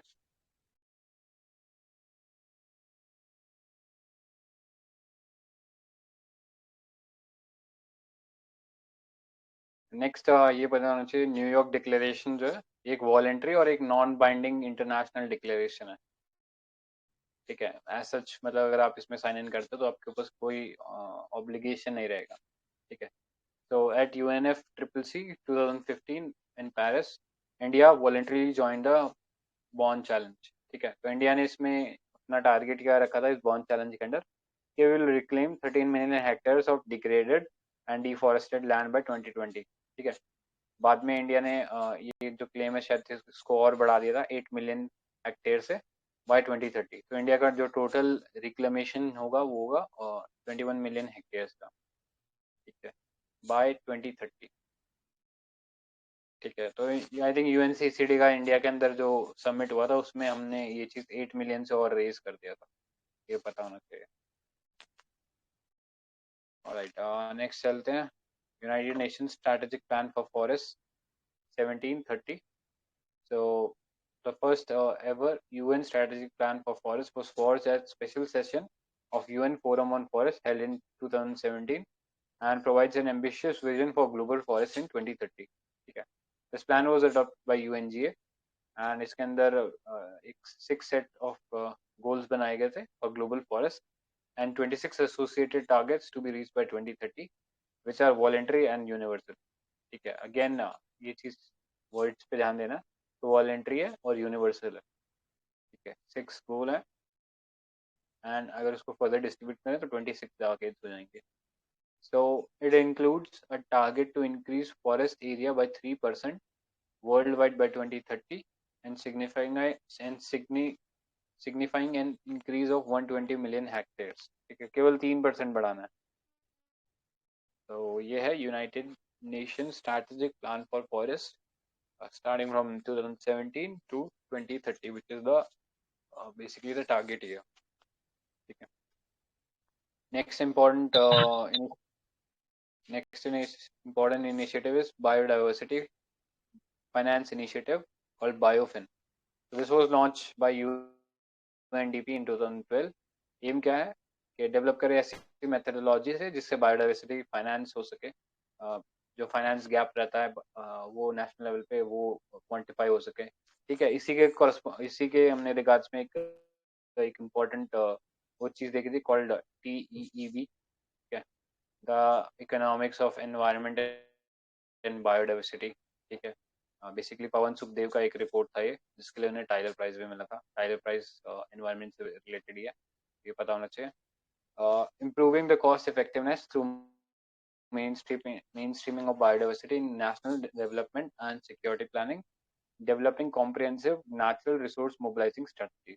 ठीक है, तो बेसिकली बायोडाइवर्सिटी को फाइनेंस करने के अराउंड ये सारे के सारे एम्स डेवलप थे। It aims at helping implementing the National Biodiversity Action Plan and making progress towards achieving national biodiversity targets. So BioFin in India is led by Ministry of Environment, Forest and Climate Change. The initiative is hosted by National Biodiversity Authority. तो ये जो authority it was formed under Biodiversity Act। ठीक है, 2002 वाला, उसके under बना था ये body. Working with 4 relevant state biodiversity board with technical assistance from Wildlife Institute of India and National Institute of Public Finance and Policy। ठीक है, तो इंडिया मतलब UNDP के अंदर ये लॉन्च किया गया था। एंड इंडिया के अंदर इसको लीड कौन कर रहा है? हमारा मिनिस्ट्री ऑफ एनवायरनमेंट और क्लाइमेट चेंज। और ये इस इनिशिएटिव को होस्ट कौन करता है? तो हमारा जो नेशनल बायोडाइवर्सिटी अथॉरिटी है वो इसको होस्ट करती है, along with technical assistance from Wildlife Institute of India, National Institute of Public Finance, and 4 state biodiversity boards। ठीक है, so this is biofin initiative। ये जितना भी हमारा बायोडाइवर्सिटी के टुवर्ड्स एफर्ट है, उसमें हम कैसे रिसोर्स का मोबिलाइजेशन कर सकते हैं, कैसे जो बायोडाइवर्सिटी है उसको हमारी जो डिसीजन मेकिंग है उसके अंदर क्वांटिफाई कर सकते हैं, तो उसके रिगार्डिंग ये पूरा बायोफिन इनिशिएटिव है, तो ये पता होना चाहिए। नेक्स्ट बायोडाइवर्सिटी हॉटस्पॉट की बात कर लेते हैं। तो किसी को आइडिया है क्या इंडिया मतलब इंडिया में कितने बायोडाइवर्सिटी हॉटस्पॉट्स हैं?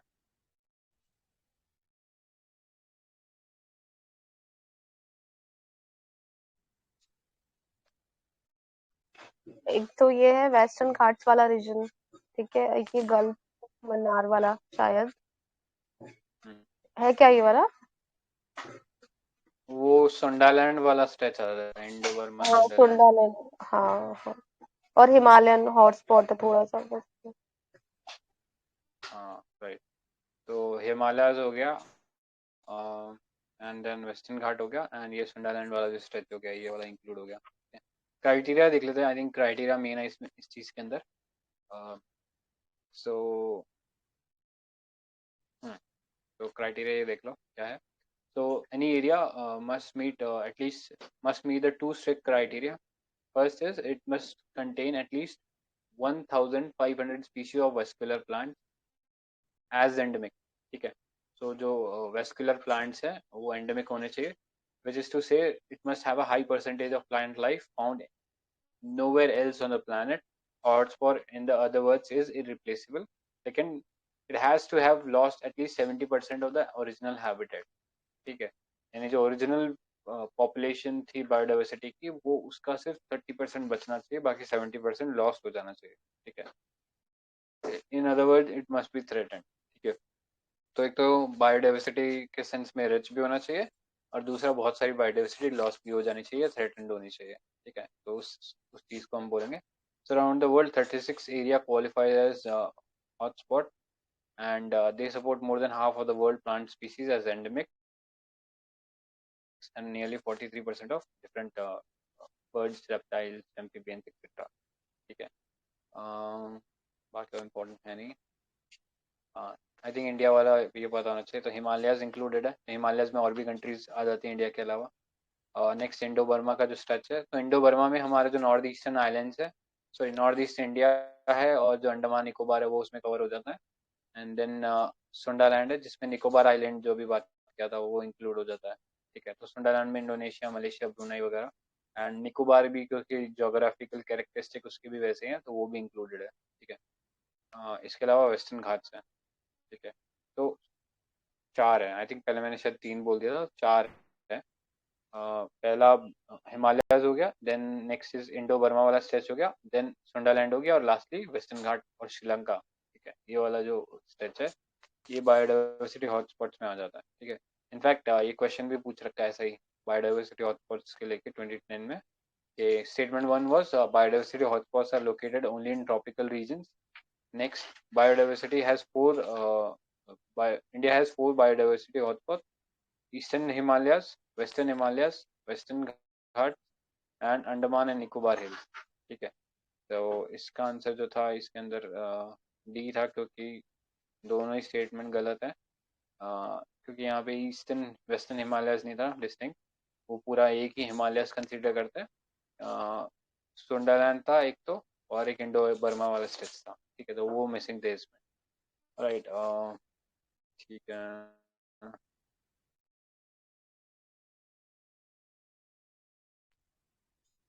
और तो कुछ इम्पोर्टेंट नहीं लग रहा।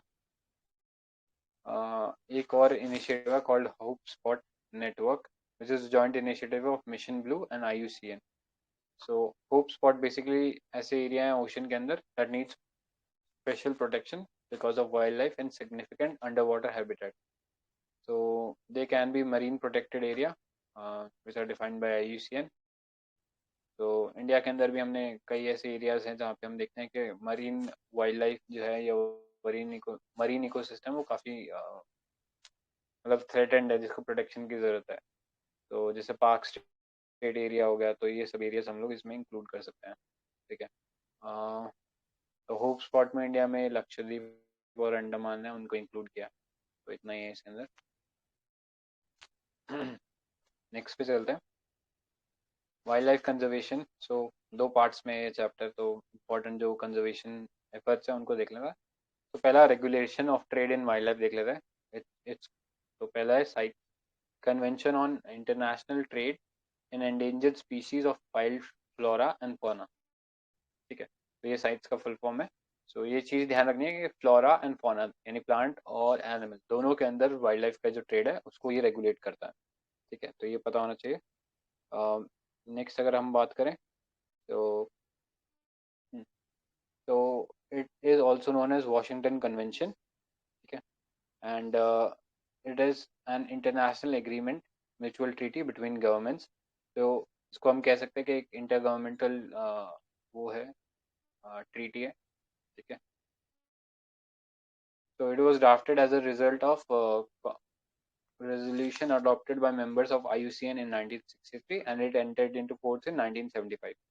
It aims to ensure international trade in specimen of wildlife and animal do not threaten their survival. ठीक है, तो IUCN ने बेसिकली हेल्प किया था इसके फॉर्मेशन में। इसको वॉशिंगटन कंसेंसस भी बोला जाता है, और एक इंटरनेशनल एग्रीमेंट है बिटवीन गवर्नमेंट्स, क्योंकि अल्टीमेटली जो सॉवरेन कंट्रीज है वही वो ट्रेड को रोक सकते हैं। ठीक है, पार्टीज टू साइट्स, तो उनके ऊपर क्या ऑब्लिगेशन है वो देख लेते हैं। तो sites is legally binding on parties. ठीक है, तो ये चीज़ याद ध्यान में रखना है, ये स्पेसिफिक लाइन लीगली बाइंडिंग है। इससे पहले हमने क्या देखा था, हमने CBD देखा था जो कि लीगली बाइंडिंग था। ठीक है, next, aware it does not take place of national laws. ठीक है, जो नेशनल लॉज है उसकी जगह नहीं लेगा। अल्टीमेटली जैसे ही कोई पार्टी इसको साइन करती है तो रेटिफाई करने के लिए उन्हें अपने जो नेशनल लॉ है, लेजिस्लेशन है, उसमें उस चीज़ के लिए लॉ बनाना पड़ता है, तब जाके वो रेटिफाई होता है। ठीक है, it only provides a framework to be respected by each party. The party needs to adopt their own domestic legislation to ensure CITES is implemented at national level. ठीक है, सो एक ये अच्छा क्वेश्चन पूछा हुआ था। So, first statement was IUCN is the organ of United Nations. CITES is an international agreement between government. Next, IUCN runs thousands of field projects around the world to better manage natural environment. Next, CITES is legally binding on states that have joined it, but this convention does not take place of the national laws. ठीक है, तो ये question था। तो क्या answer होना चाहिए इसमें?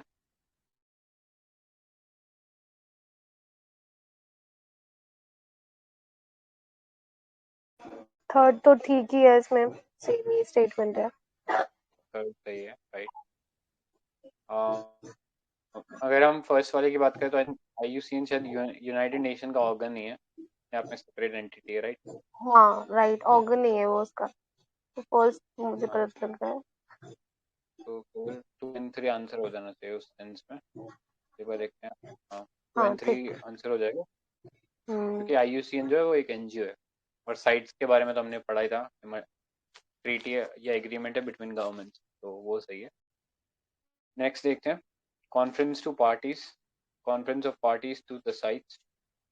सो ये जो कन्वेंशन होता है, it happens in every 2 to 3 years to review and make decision, representation to the parties to sites, NGOs and to attend COP meetings. तो बेसिकली यहाँ पे डिसाइड क्या होता है, किसी स्पीशीज को साइट्स के जो अपेंडिसेस होते हैं डिफरेंट, उसके अंदर डालना है कि नहीं डालना।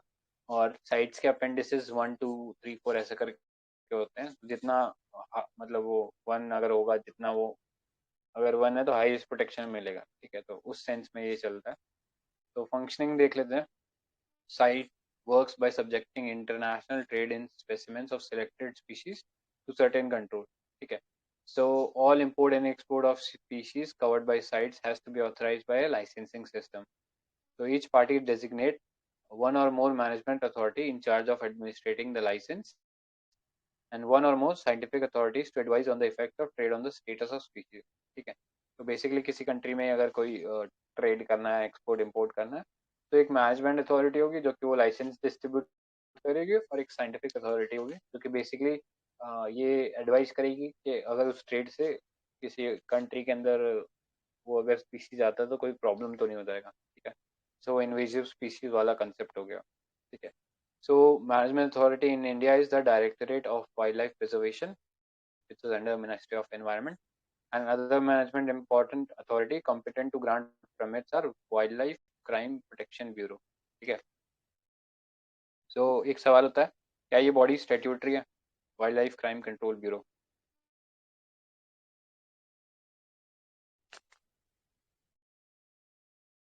नहीं पता तो कोई गैस ही मार दो यार। यस और नो? कूल। ठीक है, तो ये जो बॉडी है, इट्स बेसिकली स्टैट्यूटरी बॉडी, और ये कौन से एक्ट के अंदर बना है? ये बना है WPA के under, wild life protection act 72 वाला, ठीक है, उसके अंडर ये बॉडी बना है। Other scientific authorities include zoological survey of India, botanical survey of India and wild life institute of India, ठीक है। तो ये साइट्स के अंदर हमारी जो कॉम्पिटेंट अथॉरिटी है वो ये जो सारी बॉडीज है देख लिया। Next, protection offered by sites, तो इसमें 3 अपेंडिसेस होते हैं। सो ये अपेंडिसेस का रोल भी बताना चाहिए। तो appendix 1 include species threatened with extinction, trade in these specimens of these species is permitted only in exceptional circumstances, okay? तो ये चीज़ पता होना चाहिए कि परमिट कर सकते हैं लेकिन एक्सेप्शनल सर्कमस्टांसेस में, अदरवाइज मोस्टली ट्रेड जो प्रोहिबिटेड रहता है। तो ऐसा नहीं है कि जितने भी कोई फिक्स क्राइटेरिया है कि क्रिटिकली एंडेंजर्ड होगा तब लेंगे या एक्सीडेंट होगा तब लेंगे, ऐसा कुछ नहीं है। उनको अगर वो लगता है कि हाँ वो एक्सटेंट हो सकता है तो उसको इसमें इंक्लूड कर लेते हैं, ठीक है। Next, Appendix Second, it includes species not necessarily threatened with extinction, but in which trade must be controlled in order to avoid utilization incompatible with their survival, ठीक है। मतलब एक्सटेंशन से वो थ्रेटन नहीं कर रहा है, बस उनके ट्रेड से उनका सर्वाइवल जो वो थ्रेटन हो रहा है। So at each regular meeting of COP, parties submit proposal to amend these 2 appendices. Those amendment proposals are discussed and then submitted to vote, ठीक है। लास्ट देख लेते हैं, appendix third contains species that are protected in at least one country, which is asked other side parties to parties for assistance in controlling the trade, ठीक है। मतलब वो सिर्फ एक कंट्री में हो सकता है कि प्रोटेक्टेड हो, बाकी और कंट्रीज में उसका पॉपुलेशन सफिशिएंट हो सकता है, लेकिन अगर वो एक कंट्री में भी कम है उसका पॉपुलेशन, तो वो अदर साइड पार्टीज को बेसिकली बोल सकता है कि आप इसमें ट्रेड में कंट्रोल करो, ठीक है। तो ये अपेंडिक्स थर्ड हो गया। तो ये 3 अपेंडिक्स थे साइट्स के अंदर, ठीक है। और अभी रिसेंटली हम बात करें तो 18 कॉप साइट्स का हुआ था इन जेनेवा स्विट्जरलैंड इन 2019। तो मेजर डेवलपमेंट क्या हुआ है? Zambia floated up proposals to downlist its elephant to appendix second of the sites, which would in fact meant resuming the sale of ivory stockpile. तो Ivory क्या होता है बेसिकली? हाथी दांत को बोलते हैं आइवरी बेसिकली। तो जाम्बिया जो अफ्रीकन कंट्री है, उसने बोला कि अपेंडिक्स 2 में डाल दो, ठीक है। तो अपेंडिक्स 2 में डालने से कहीं ना कहीं जो स्ट्रिक्टनेस थी वो कम हो रही थी। जो एलिफेंट के प्रोडक्ट्स हैं या एलिफेंट के इलीगल ट्रेड, ठीक है। तो ये चीज़ था, तो आई थिंक और कुछ इम्पोर्टेंट है नहीं। और ये ultimately resolution was not adopted, ठीक है।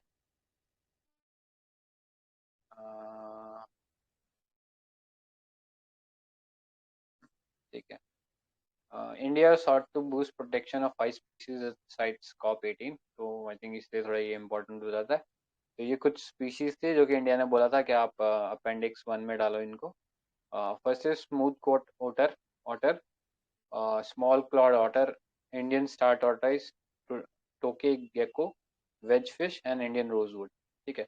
तो एक पेड़ था इंडियन रोजवुड, मतलब एक ट्री था, वनरेबल स्टेटस था इसका। बाकी स्मूथ कॉट ऑटर तो ये देखा ही होगा I think. Smooth coat otter इसका IUCN status I think vulnerable है। किसी को पता है क्या स्मूथ कॉट ऑटर का? शायद चेक ही कर लो।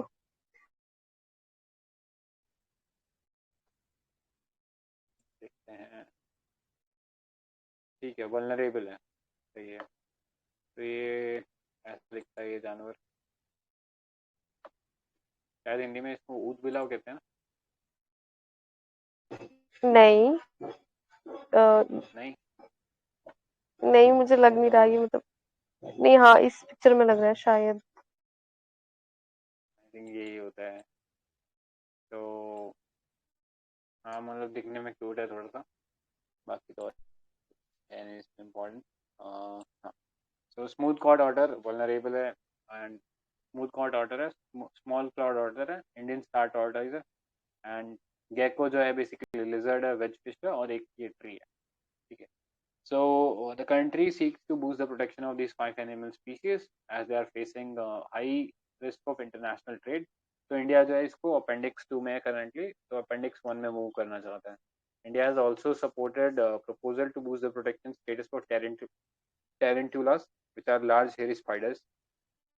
For India rosewood, the proposal is to remove the species from site. The species is currently in the appendix 2 of site.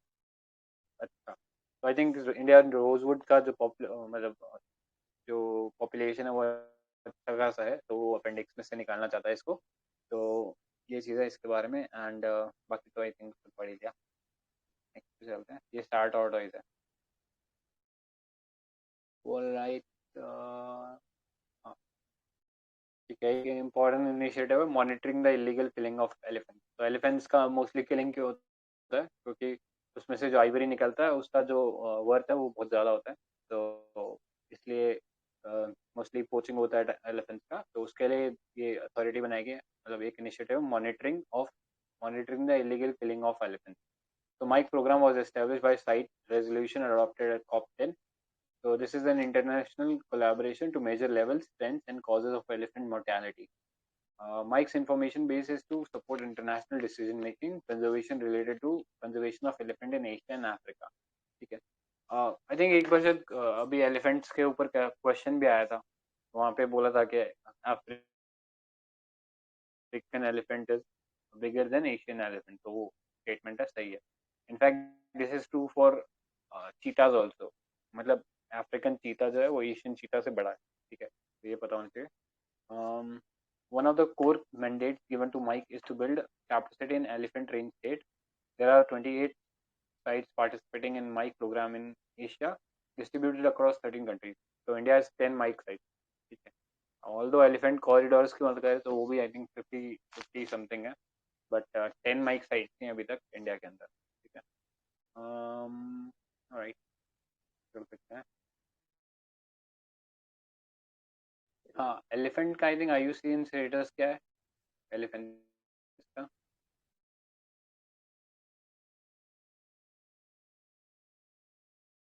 Vulnerable है क्या? एलिफेंट का IUCN स्टेटस क्रिटिकली एंडेंजर्ड होना चाहिए वैसे। नहीं यार, इसमें फ्लैगशिप भी है तो ना? नहीं। हाँ चल। फ्लैगशिप तो है बट एलिफेंट्स में देखने को मिल जाता है ना, तो क्रिटिकली एंडेंजर्ड तो आई थिंक सही नहीं रहेगा। और एलिफेंट्स इंडियन एलिफेंट देखना है, क्योंकि एलिफेंट की भी बहुत वैरायटी होती है।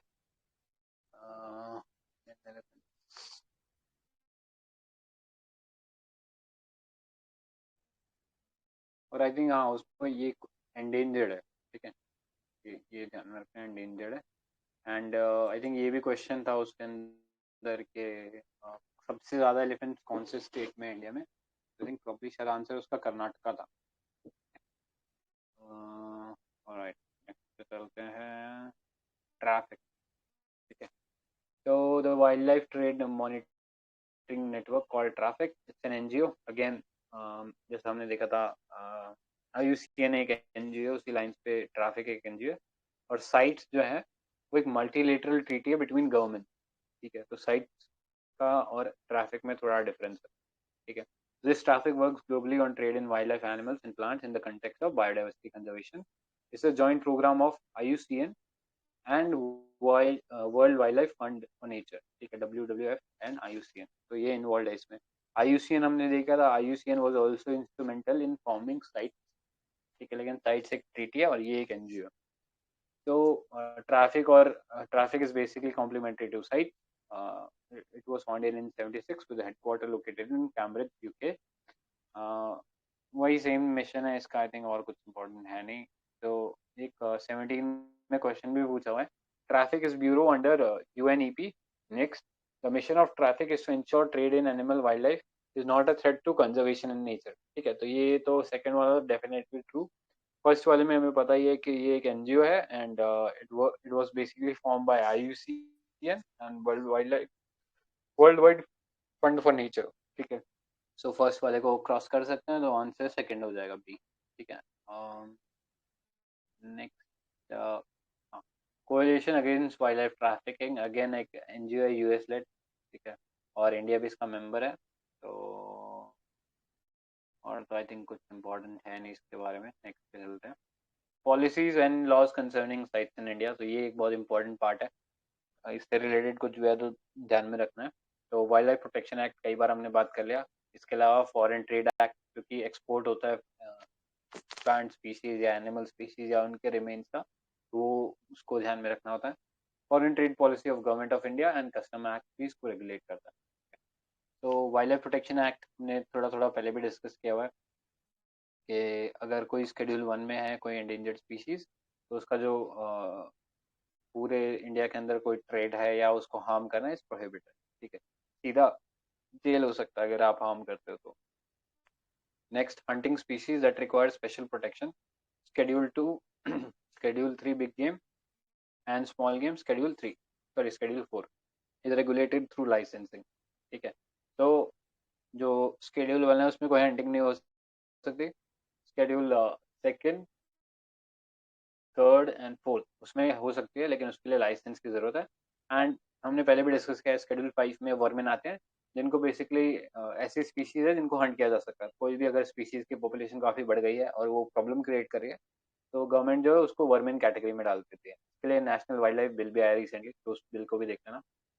Next, the act prohibits trade in specialised plant, schedule 6 from an area specified by notification of GOI, ठीक है। तो ट्रीज के लिए भी इसमें शेड्यूल है, which is Schedule 6. So currently the Schedule 6 of the Act lists all 6 plants of Indian origin including site appendices, ठीक है। तो आई थिंक इसमें पिक्चर प्लांट वगैरह वगैरह कुछ छोटे मोटे प्लांट्स ऐसे, तो उनका जो ट्रेड है या उनको हार्म करना वो भी इज रिस्ट्रिक्टेड, ठीक है। सो हाँ, trade in schedule animals schedule 1 part and part 2 of schedule 2 are prohibited under the act. Similarly, act disallowed trades in all kinds of imported ivory including African elephants. The act was amended in 2006 to establish NTCA and Wildlife Crime Control Bureau. तो ये अभी हमने बात करी थी इस body की, और NTCA हमने कल भी डिस्कस किया था, ठीक है। तो इन दोनों को रेगुलेटरी बैकिंग यहीं से मिलती है। नेक्स्ट, फॉरेन ट्रेड, तो इसमें वाइल्ड स्पेसिमेन का बेसिकली एक्सपोर्ट या वो सब प्रोहिबिटेड है। फॉरेन ट्रेड पॉलिसी में भी स्पेसिफिकली इस बारे में बात की है कि वाइल्ड लाइफ को प्रोडक्ट्स को या वाइल्ड लाइफ को प्रोहिबिट करेंगे from purpose of import and export, ठीक है। नेक्स्ट, एग्जिम पॉलिसी है जो कि एक्सपोर्ट इंपोर्ट पॉलिसी है, उसमें ये बोला एक्सपोर्ट और import of wild animals and their plants is allowed for purpose of research and exchange between zoos, subject to licensing by Directorate General of Foreign Trade, ठीक है, जो कि मिनिस्ट्री ऑफ कॉमर्स के अंडर है. तो वो अगर अलाउ करता है तो then it is possible. Zoos के बीच में जानवर जो है वो एक्सचेंज किए जा सकते हैं. जैसे इंडिया में आई थिंक एक ओरंगो टैंग जो होता है वो it's not endemic to India, ठीक है. तो नाम नहीं मेरे को याद आ रहा, बट उड़ीसा में आई थिंक एक जू के अंदर था एक orangutan which recently died I think last year. तो वहाँ पे वो जो था वो इम्पोर्ट किया गया था जो ओरंगोटैंग था फ्रॉम सिंगापुर और प्रॉब्ली फ्रॉम मलेशिया. तो ये पता होना चाहिए. तो directorate general of foreign trade जो है वो बेसिकली परमिशन देता है, तब जाके एक्सपोर्ट इम्पोर्ट हो सकता है. ठीक है. नेक्स्ट हमने जो बॉडी देखी थी wild life crime control bureau. तो जितने भी ट्रेड होते हैं उनको ये पकड़ता है बॉडी, और स्टैट्यूटरी है क्योंकि वाइल्ड लाइफ प्रोटेक्शन एक्ट के अंदर बना है. ठीक है. इसके अलावा इंटेलिजेंस गैदर करता है against organise wild life crime. So wild life crime जो है ये भी टेरर फंडिंग में यूज होता है. तो इसके लिए एक स्पेशलाइज्ड बॉडी कह सकते हैं ताकि जो वाइल्ड लाइफ में क्राइम है उनको स्टॉप कर सके. Centralise wild life crime data bank, coordinate action by various agencies in connection with enforcement of the provision of act, assist international organization and foreign authorities. And बहुत सारे छोटे छोटे mission भी हैं जैसे कि ऑपरेशन क्लीन आर्ट देख लो. तो ये जो जानवर दिख रहा है अपना जो मुंह फाड़ रहा है ये इट्स कॉल्ड अ मैंगूस. ठीक है. तो मैंगूज है ये, और इसके हेयर से हमारे जो पेंट ब्रश होते हैं ना कन्वेंशनल या ट्रेडिशनल, वो मैंगूज हेयर से बनते हैं. तो उसके अगेंस्ट इन्होंने ये क्लीन आर्ट प्रोग्राम चलाया था जहाँ पे जितने भी लोग इनके बालों से ये ब्रश बनाए थे उनको पकड़ा था यहाँ पे. तो मैंगूज के बारे में ये पता होना चाहिए. शेड्यूल 2 के अंदर ये एनिमल लिस्टेड है. Moreover it is also there in CITES appendix 1 with a complete ban on its commercial trade. ठीक है. इसके अलावा not all animals migrate by choice campaign था एक. तो ऐसे बाकी सब तो इसमें इम्पोर्टेंट नहीं है, बट ये देख लेना कि इंडिया में ये जो प्रोग्राम था this was launch by wild life crime control bureau. And phase 1 में जो एनिमल्स थे उनका आईयूसीएन स्टेटस क्या है वो भी देखो. तो tiger endangered, pangolin endangered. Pangolin last year मतलब हर साल न्यूज़ में रहता है. तो इंडिया में दो वैरायटी मिलती है, Indian pangolin and Chinese pangolin. तो Chinese pangolin is critically endangered. ठीक है. इसके स्केल्स काफ़ी यूज होते हैं चाइनीज मेडिसिन में. ठीक है. तो क्रिटिकली एंडेंजर्ड है और पैंगोलिन एंडेंजर्ड है. ठीक है. टार्टारोटा is vulnerable and tokay gecko it's least concern. ठीक है. तो ये पता होना चाहिए. Next convention of migratory species, CMS. ठीक है. Also called as Bonn convention.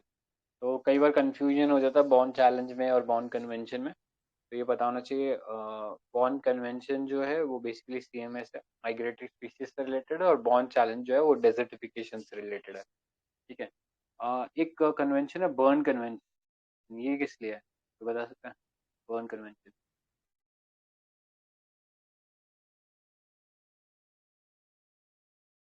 Ivy का है ना शायद, मतलब इसके लिए कोई और ऑर्गेनाइजेशन भी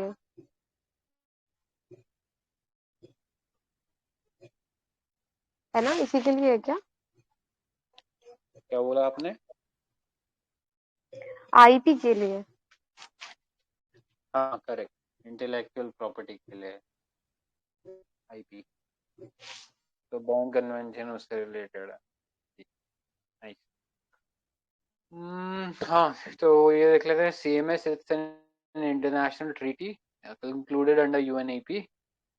The convention was signed in 1979, Bonn, Germany, and entered into force in 1983. ठीक है. तो हमने बाकी तीन जैसे कन्वेंशन पढ़े थे, CBT पढ़ा था, UNCCD पढ़ा था, UNFCC. वो सब 1992 में अर्थ समिट के अंडर से निकले थे. बट ये जो CMS है ये पहले ही बन गया था उनसे. ठीक है.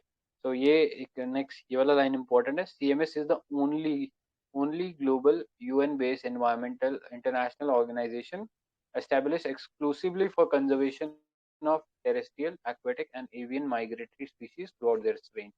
मतलब कंजर्वेशन की तो बात हम और भी ट्रीटीज में करते हैं, लेकिन इनका पूरा conservation throughout their range. ठीक है. क्योंकि ये जो बर्ड्स होती हैं, माइग्रेटरी बर्ड्स होती हैं या फिर एनिमल्स होते हैं, ये बहुत लंबा एरिया कवर करते हैं. ठीक है. तो वो पूरे जो रेंज है उसको कवर करता है. तो इस हिसाब से ये एक यूनिक ट्रीटी है, ठीक है।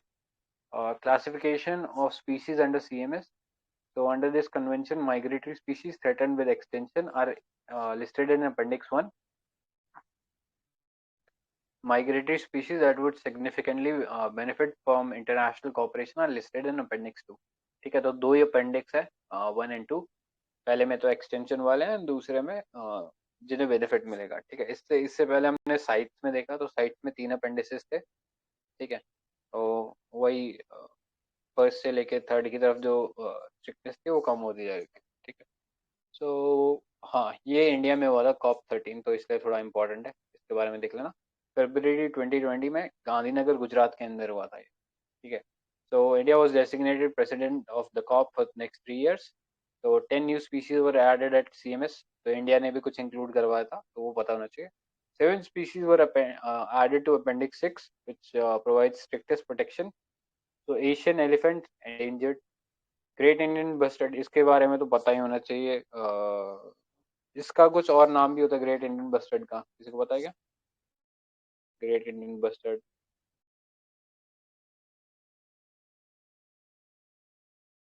इसके बारे में यूपीएससी कई बार पूछ चुका है, तो ये थोड़ा सा पता होना चाहिए। ग्रेट इंडियन बस्टर्ड जो है वो क्रिटिकली एंडेंजर्ड है और डेजर्ट नेशनल पार्क जो है वहाँ पे लोकेटेड है, ठीक है। डेजर्ट नेशनल पार्क, ऐसा कुछ क्वेश्चन आया था। Next, Bengal florican, critically endangered, ये भी इम्पोर्टेंट स्पीशीज है। इसके अलावा oceanic whitetip shark, critically endangered. Jaguar South America, little bustard islands of Central Asia, Iberian peninsula and Kashmir, and antipodean albatross, ठीक है। तो ये 3 स्पीशीज जरूर याद रखना, क्योंकि ये इंडिया की तरफ से आए थे, ठीक है, इस लिस्ट में शामिल होने के लिए। सो यहाँ पे गांधीनगर डिक्लेरेशन किस चीज़ से रिलेटेड है? वो CMS से रिलेटेड है, माइग्रेटरी स्पीशीज से रिलेटेड है। So it underscores the importance of migratory species for a new global biodiversity strategy. It calls for migratory species and the concept of ecological connectivity to be integrated and prioritized in the post 2020 global diversity framework. ठीक है। इसके अलावा यार इसका theme भी था एक, I think sir, theme याद आएगा किसी को? Project Godawan is for the conservation of Great Indian bustard. हाँ, right right right right, project Godavan. तो प्रोजेक्ट गोदावन जो है वो भी ग्रेट इंडियन बस्टर्ड से रिलेटेड है। गोदावन, तो ये पता होना चाहिए, प्रोजेक्ट गोदावन भी इसी से रिलेटेड है, ग्रेट इंडियन बस्टर्ड से, ठीक है। और एक मेजर इशू ये ग्रेट इंडियन बस्टर्ड के साथ ही है, क्योंकि ये थोड़ा सा एकदम कह सकते हैं थोड़ा सा बुद्धू बर्ड है, क्योंकि ये अपना जो नेस्ट है ये लैंड के ऊपर बनाता है, ठीक है। तो इसीलिए जितने भी प्रीडेटर्स होते हैं लाइक फॉक्सेस या डॉग्स, ये सब इसके इजीली जो नेस्ट है उसको डिस्ट्रॉय कर सकते हैं। तो इसीलिए इसका जो पॉपुलेशन है इतना गिर गया। दूसरा ये क्या है, इसको तार तार भी लगता है, तारों पे बैठ जाता है, बड़े बड़े हाई टेंशन वायर्स के ऊपर, तो वहाँ से बैठ के मर जाता है। तो दैट्स वाई इसका पॉपुलेशन काफ़ी रिड्यूस हो गया। प्लस हंटिंग भी हो ही रहा है, इनफैक्ट पाकिस्तान में भी मिलता है, ऐसा नहीं कि सिर्फ इंडिया में मिलता है। एंड पाकिस्तान ने रिसेंटली कुछ सऊदी अरेबियन प्रिंसेस आए थे, तो उनके रिक्रिएशन के लिए इसकी जो हंटिंग है वो अलाउ करा दी, ठीक है। तो इस टाइप के नॉनसेंस एक्ट भी करते हैं लोग, की वजह से डिक्रीज हो रहा है। Next, central Asian mammal initiative. Sorry, हम लोग थीम देख रहे थे, पहले थीम देख लेते हैं उसका। Theme of COP CMS।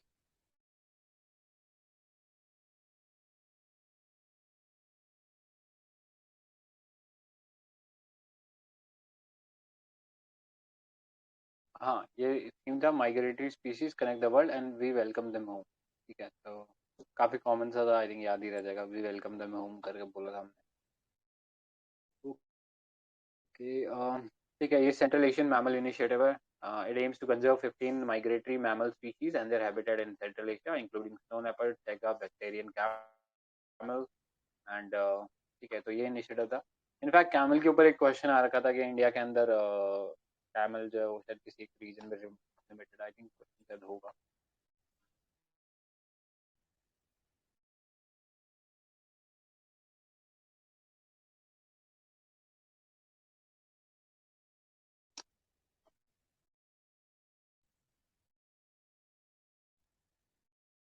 हाँ, ये देखो क्वेश्चन था 2019 में, तो question was consider the following statement, Asiatic lion naturally found in India only. ठीक है, तो ये स्टेटमेंट सही है क्या फर्स्ट वाला?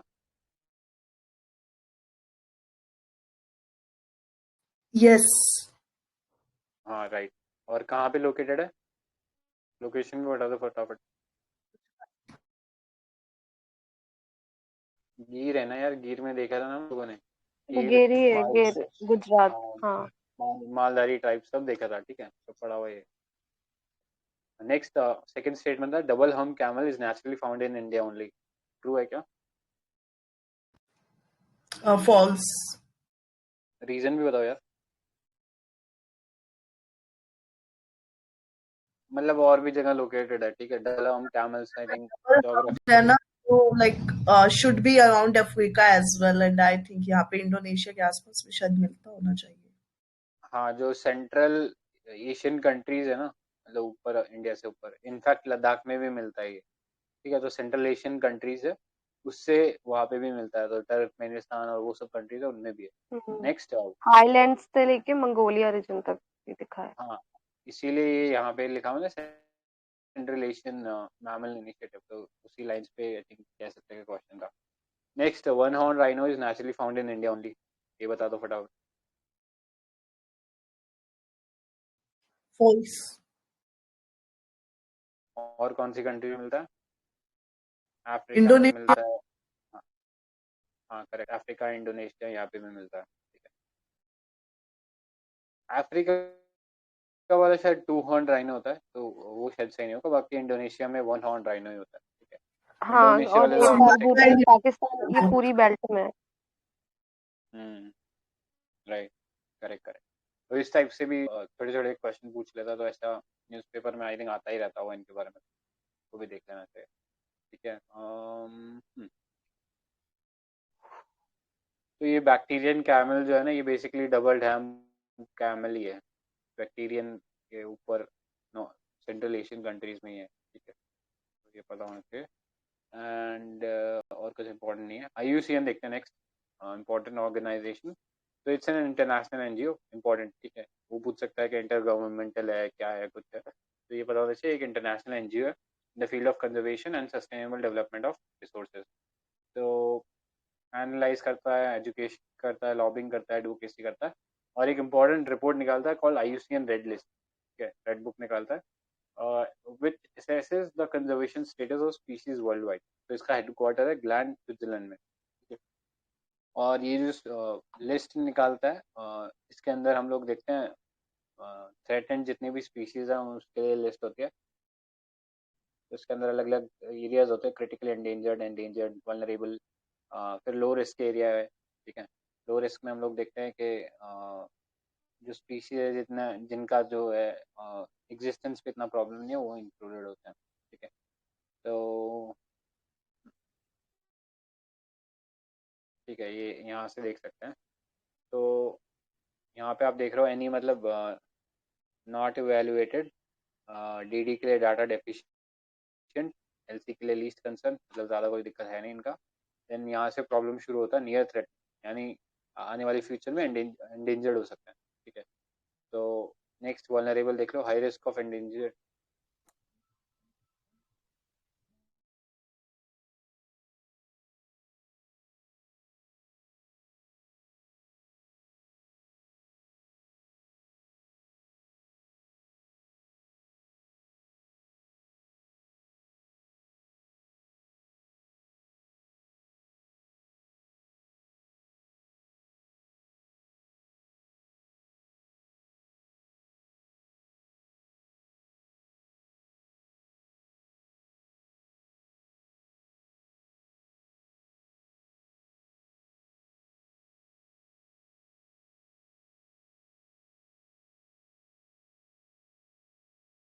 हेलो, हाँ ऑडिबल। हाँ तो आई थिंक यहाँ पे वो क्राइटेरिया नहीं लिखा हुआ है, यहाँ तो जनरल उस सेंस में लिखा हुआ था, इसके लिए क्राइटेरिया भी होता है, तो वो क्राइटेरिया देख लेता है आई थिंक। हाँ ठीक है, तो एक्सटेंट पता ही है कि गायब ही हो गया है, और एक्सटेंट इन वाइल्ड मतलब वाइल्ड में गायब है, बट कैप्टिविटी में अभी चल रहा है इसका प्रोग्रेस। तो इसका कुछ एग्जांपल ले सकते हैं, जैसे गैलापागोस टर्टल है। ठीक है। गैलापागोस बेसिकली एक आइलैंड है इक्वाडोर का, एंड वहाँ पे एक लार्ज साइज का टॉर्टोइज मिलता है। ठीक है, तो इसका प्रोटेक्शन या कैप्टिविटी में जिंदा है अभी। नेक्स्ट, क्रिटिकली एंडेंजर्ड, तो एक्सट्रीमली हाई रिस्क है एक्सटेंशन का in the wild. So criteria क्या रहता है कि अगर इसका जो पॉपुलेशन है it's reduce by more than 90% over the last 10 years, and population size मतलब जो एब्सोल्यूट नंबर है पॉपुलेशन का उसमें 50 मैच्योर इंडिविजुअल है, इससे ज़्यादा नहीं है। ठीक है, तो ऑल्दो इतना स्ट्रिक्ट क्लासिफिकेशन नहीं है बट मोर और लेस ये क्राइटेरिया है इसके लिए। नेक्स्ट, एंडेंजर्ड के लिए ऐसा यहाँ पे दिया हुआ नहीं है। ठीक है, तो इतना ही याद रख लो। So the red list published by IUCN contains endemic plants and animal present in biodiversity hotspot. Second, threatened plant and animal species. Third, protected sites for conservation of nature and natural resources in various countries. So what is true? इनमें से सही कौन सा है?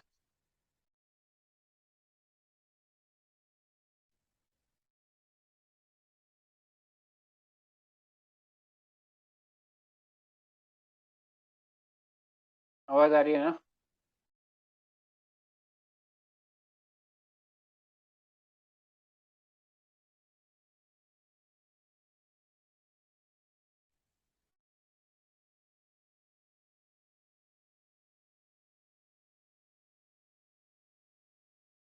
Hello. ठीक है, तो इसमें ये देख लेना, टू ओनली इसमें आंसर है क्योंकि बायोडाइवर्सिटी हॉटस्पॉट से रिलेटेड नहीं है, ओवरऑल सब जगह दिखता है। एंड एनिमल जो थ्रेटेंड एनिमल और प्लांट स्पीशीज है उसके ऊपर ये रिपोर्ट को निकालता है। ठीक है, तो ये था। नेक्स्ट, बर्ड लाइफ इंटरनेशनल, तो it's the world's largest natural nature conservation partnership. And ये जो बर्ड लाइफ इंटरनेशनल एक एसोसिएटिंग एजेंसी है। Please ये repeat again. बर्ड क्या बोला आदित्य?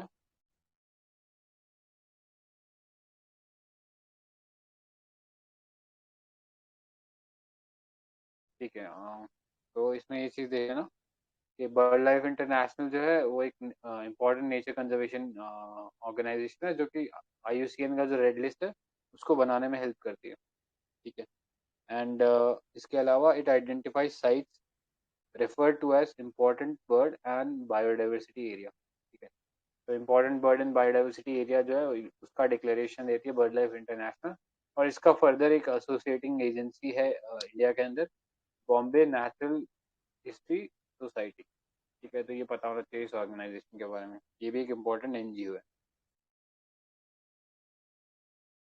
तो आई थिंक इसी के रिगार्डिंग क्वेश्चन भी पूछा गया था PYQ। So with reference to an organization known as BirdLife International, which of the following statement is or are correct?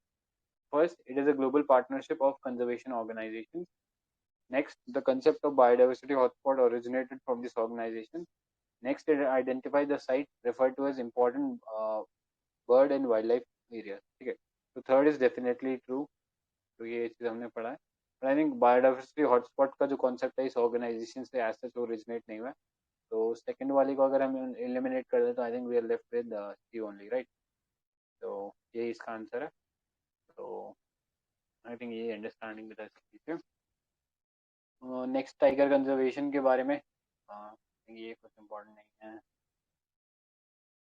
हाँ ठीक है, नेक्स्ट ये एक इम्पोर्टेंट डिजीज़ है जो कि के अगेंस्ट गवर्नमेंट ने शायद प्रोग्राम भी चलाया है, कैनाइन डिस्टेम्पर वायरस CDV। ठीक है, canine distemper virus can be transmitted to wildlife from CDV infected dog in and around wildlife sanctuary. Canine distemper is a contagious, ठीक है, मतलब फैलने वाला चूने से, ये कॉन्टैक्ट में से फैलता है। Serious disease caused by virus that attack respiratory gastrointestinal nerve system of puppies and dogs। ठीक है, गिर फॉरेस्ट में कुछ लॉयंस थे वो इस डिजीज की वजह से मर गए थे। ठीक है, तो उसी के बाद एक आर्गुमेंट चला था कि we can not locate all the lions at one location. ठीक है, तो ऐसा हो सकता है कि एक कोई ऐसी कम्युनिकेबल डिजीज आए और सारे के सारे लॉयन जो मर जाए। ठीक है, इसीलिए उनको शिफ्ट करने की भी बात चल रही है। तो अभी तक तो हुआ नहीं है बट फ्यूचर में हो जाएगा। इसके अलावा कुछ और डिजीज थी जैसे कि ब्रूसेलोसिस थी। ठीक है, ब्रूसेलोसिस थी, फुट एंड माउथ डिजीज थी। ठीक है। इसके अगेंस्ट गवर्नमेंट ने प्रोग्राम निकाला फुट एंड माउथ डिजीज के अगेंस्ट भी। ठीक है। तो ब्रूसुलोसिस बैक्टीरियल डिजीज थी and foot and mouth disease जो थी वो बेसिकली वायरस कॉज डिजीज। तो ये भी पता होना चाहिए। गवर्नमेंट ने बेसिकली एक स्कीम निकाल के एनिमल वैक्सीनेशन को लेके इन दो डिजीज को पूरी तरह से खत्म करने का टारगेट किया। ठीक है। टूल एनटीसीए के बारे में हमने देख लिया। Wild life crime control bureau के बारे में हमने देख लिया है, इसको देखने की जरूरत नहीं है।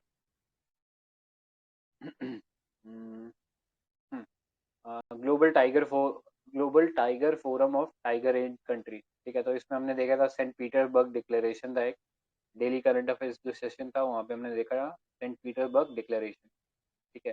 तो ये डिक्लेरेशन किस रिगार्डिंग था कि हम लोग जो टाइगर है उसका पॉपुलेशन ट्वाइस कर देंगे। ठीक है। By the year 2022। तो इंडिया ने इसको 4 years ऑलरेडी रीच कर लिया था इन 2018 में ओनली। ठीक है।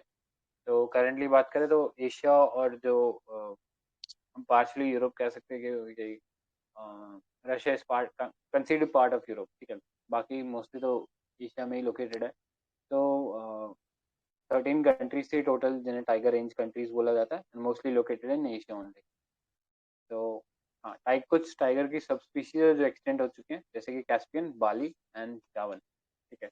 कैस्पियन अपना वो कैस्पियन सी के अराउंड जो एरिया, बाली और जावा जो है वो इंडोनेशिया वाला एरिया। तो इसके बारे में पता होना चाहिए।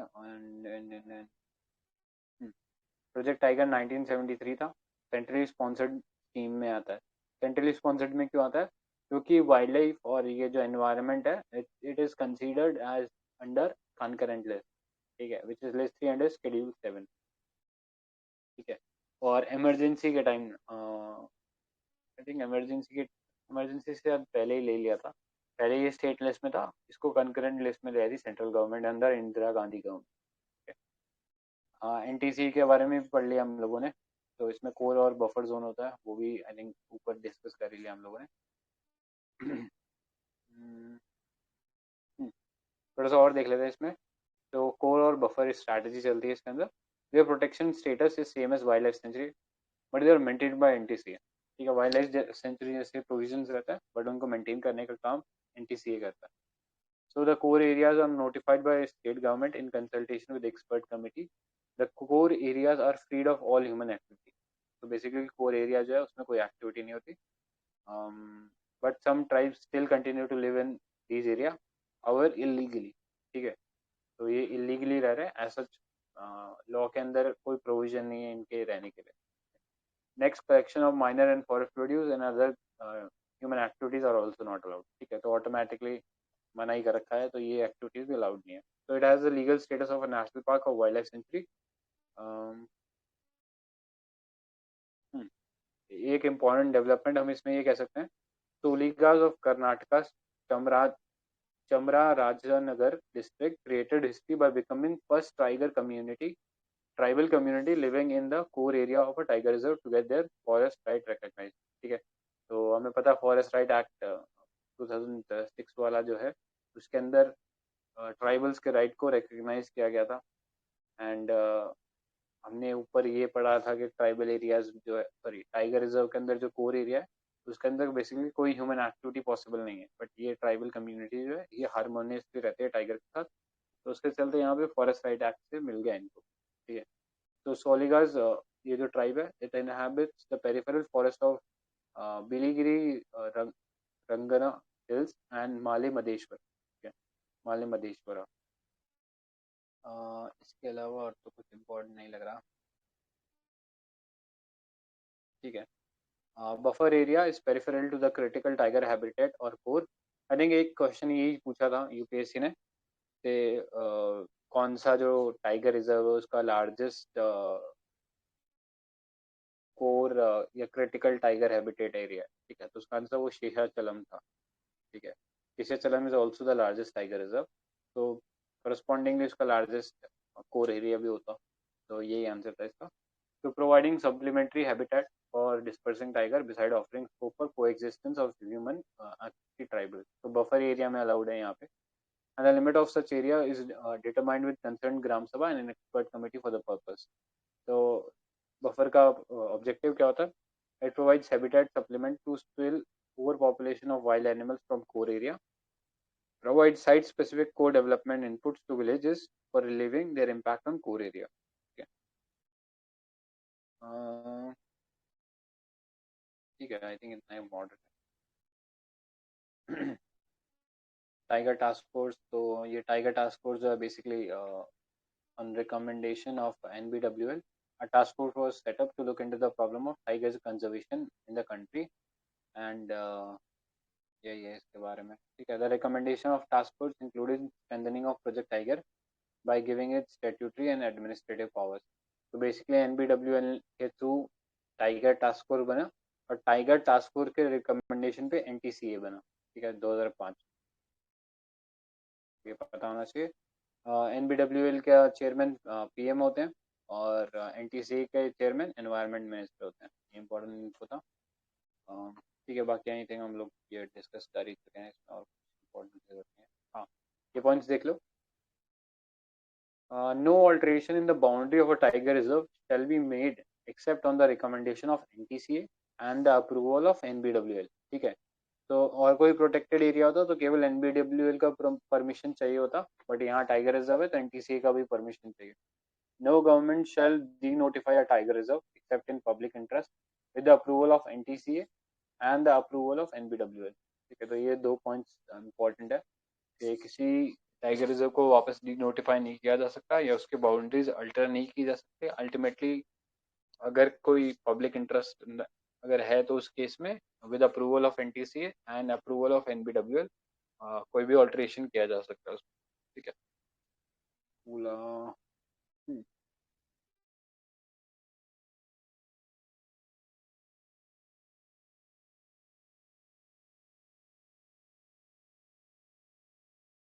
ये टाइगर कॉरिडोर्स के बारे में बता देंगे. सारे को देखना जरूर इंपॉर्टेंट नहीं है, कोई करंट अफेयर्स में आया रहेगा तो उसको जरूर देख लेना, बाकी ऐसे देखने की जरूरत नहीं है. हाँ, ये एक इम्पॉर्टेंट चीज़ और है, टाइगर सेंसस के बारे में देख लेना. तो tiger census is a 4 yearly report carried out by Wildlife Institute of India and NTCA. So 2014 had resulted in first ever estimate of national leopard population. ठीक है, वो अलग चीज़ है. टेक्निक्स यूज होती है कैमरा ट्रैपिंग, DNA फिंगरप्रिंटिंग, पग mark census. तो सबसे पुराना जो था पग मार्क, बेसिकली उसके पैरों के निशान से वो पता लगाते थे कि कितने टाइगर्स हैं. ठीक है. पग मार्क से उनका वो सेक्स का भी पता लग जाता है. तो इस टाइप के ये थोड़े से ऑफ बीट से इंफॉर्मेशन लगते हैं, बट UPSC आजकल इस टाइप के भी स्टेटमेंट डाल के पूछ रहा है, तो ये सब भी देख लेना. ठीक है. और तो कोई इम्पोर्टेंट लग नहीं रहा. एम्स टाइप से एक इम्पोर्टेंट करंट अफेयर्स था. 2 साल आई थिंक हो गया इसको.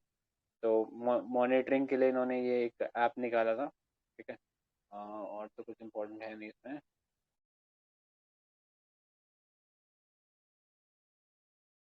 हाँ, 2018 का टाइगर सेंसस रिपोर्ट के फैक्ट्स देख लो.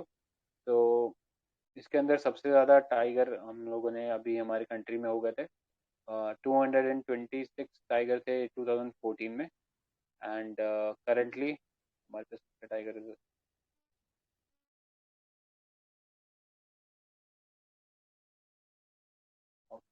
एरिया.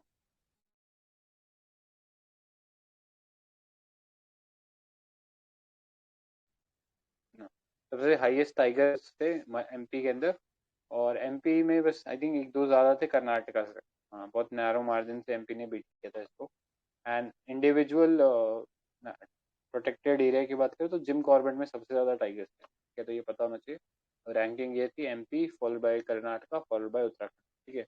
तो एलिफेंट के रिस्पेक्ट में ऐसा सवाल पूछ भी लिया कि पॉपुलेशन कहाँ सबसे ज़्यादा है, तो टाइगर के केस में भी पूछ सकता है, तो याद रख लेना. Tiger population fell in Chhattisgarh and Mizoram, and there was no tiger population in Orissa. ठीक है, ये एक अच्छा फैक्ट है. इसके अलावा एज सच अगर प्लेन की बात करें, एरिया स्पेसिफिक बात करें, तो वेस्टर्न घाट में सबसे ज़्यादा है. ठीक है, followed by central India. Currently India में 2967 टाइगर्स थे, तो ऑलमोस्ट 3000 के करीब पॉपुलेशन है. तो जस्ट याद रखने के लिए. सेंट पीटर्सबर्ग डिक्लेरेशन के बारे में हमने बात कर लिया था. टारगेट ईयर 2022 था. डेली करंट अफेयर्स में भी पढ़ा था इसको. ठीक है. एंड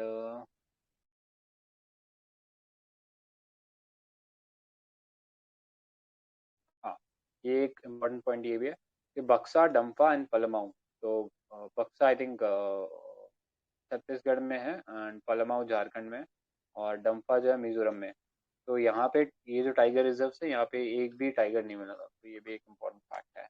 बक्सा वेस्ट बक्सा ना वेस्ट बंगाल में। अच्छा sorry, Buxa West Bengal and Dampa Jharkhand में है ना। Sorry, Dampa is in Mizoram and Palamau is in Jharkhand, right.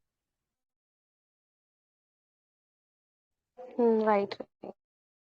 तो ये याद रखना ना, ये वेस्ट बंगाल है, सॉरी।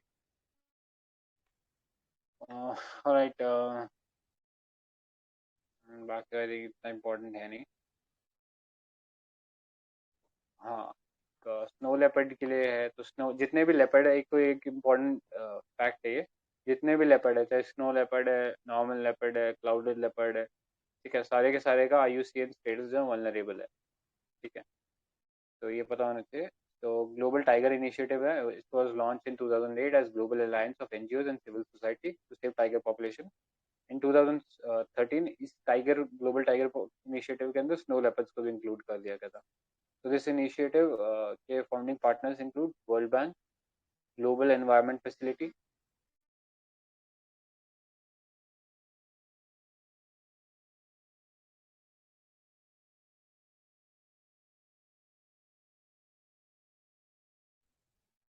तो सॉरी, वर्ल्ड बैंक है, ग्लोबल एनवायरमेंट फैसिलिटी और स्मिथसोनियन इंस्टीट्यूशन है, जो कि US बेस्ड ऑर्गेनाइजेशन है। इसके अलावा save tiger fund, international tiger coalition etcetera, ठीक है। तो this initiative is led by 13 tiger countries. तो ये सारी कंट्रीज देख लेना, आई थिंक आइडिया है, एशियन कंट्रीज है मोस्टली, तो ये सब कंट्रीज इसमें इंक्लूडेड है। सेंट पीटर्सबर्ग डिक्लेरेशन की बात कर ही ली थी हमने, इंटरनेशनल कंसोर्टियम। हाँ, ये वाला देख लो, ये ज़्यादा इंपॉर्टेंट है। Global snow leopard and ecosystem programme. तो दिस जो ग्लोबल टाइगर इनिशिएटिव था, इसने स्नो लेपर्ड को इंक्लूड किया था 2013 में, हमने पढ़ लिया था। Member country adopted Bishkek agreement, ठीक है। तो बिश्केक एग्रीमेंट को क्या था, आई थिंक किर्गिस्तान की कैपिटल है Bishkek. So that aims to work together, identify and secure at least 20 snow leopard landscape across the Cat Range by 2020 and secure 2020 by 2020. Okay. So ये secure 20 by 2020 basically snow leopard से related ये initiative है, and इस initiative का नाम क्या था, Global Snow Leopard Ecosystem Program. तो basically snow leopard की जितनी 20 snow leopard landscape है उसको protect करेंगे, ठीक है। cool है।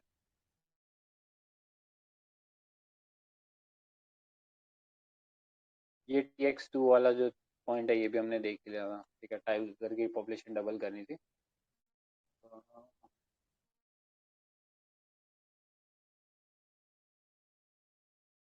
पढ़ो, ठीक है। आई थिंक आज यहीं स्टॉप करते हैं, ये वाला चैप्टर यहीं खत्म हो गया। नेक्स्ट ये चैप्टर 12 है, wild life protection, wild life conservation part 2, ठीक है। तो ये 12th वाला कल से हम लोग करेंगे, ठीक है। तो किसी को कुछ ऐड ऑन करना है, कोई सजेशन है अभी तक?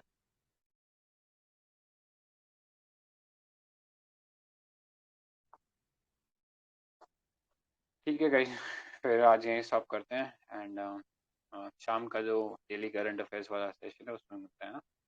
Alright guys, thank you, bye bye. Okay, thank you, bye. Bye. Thank you.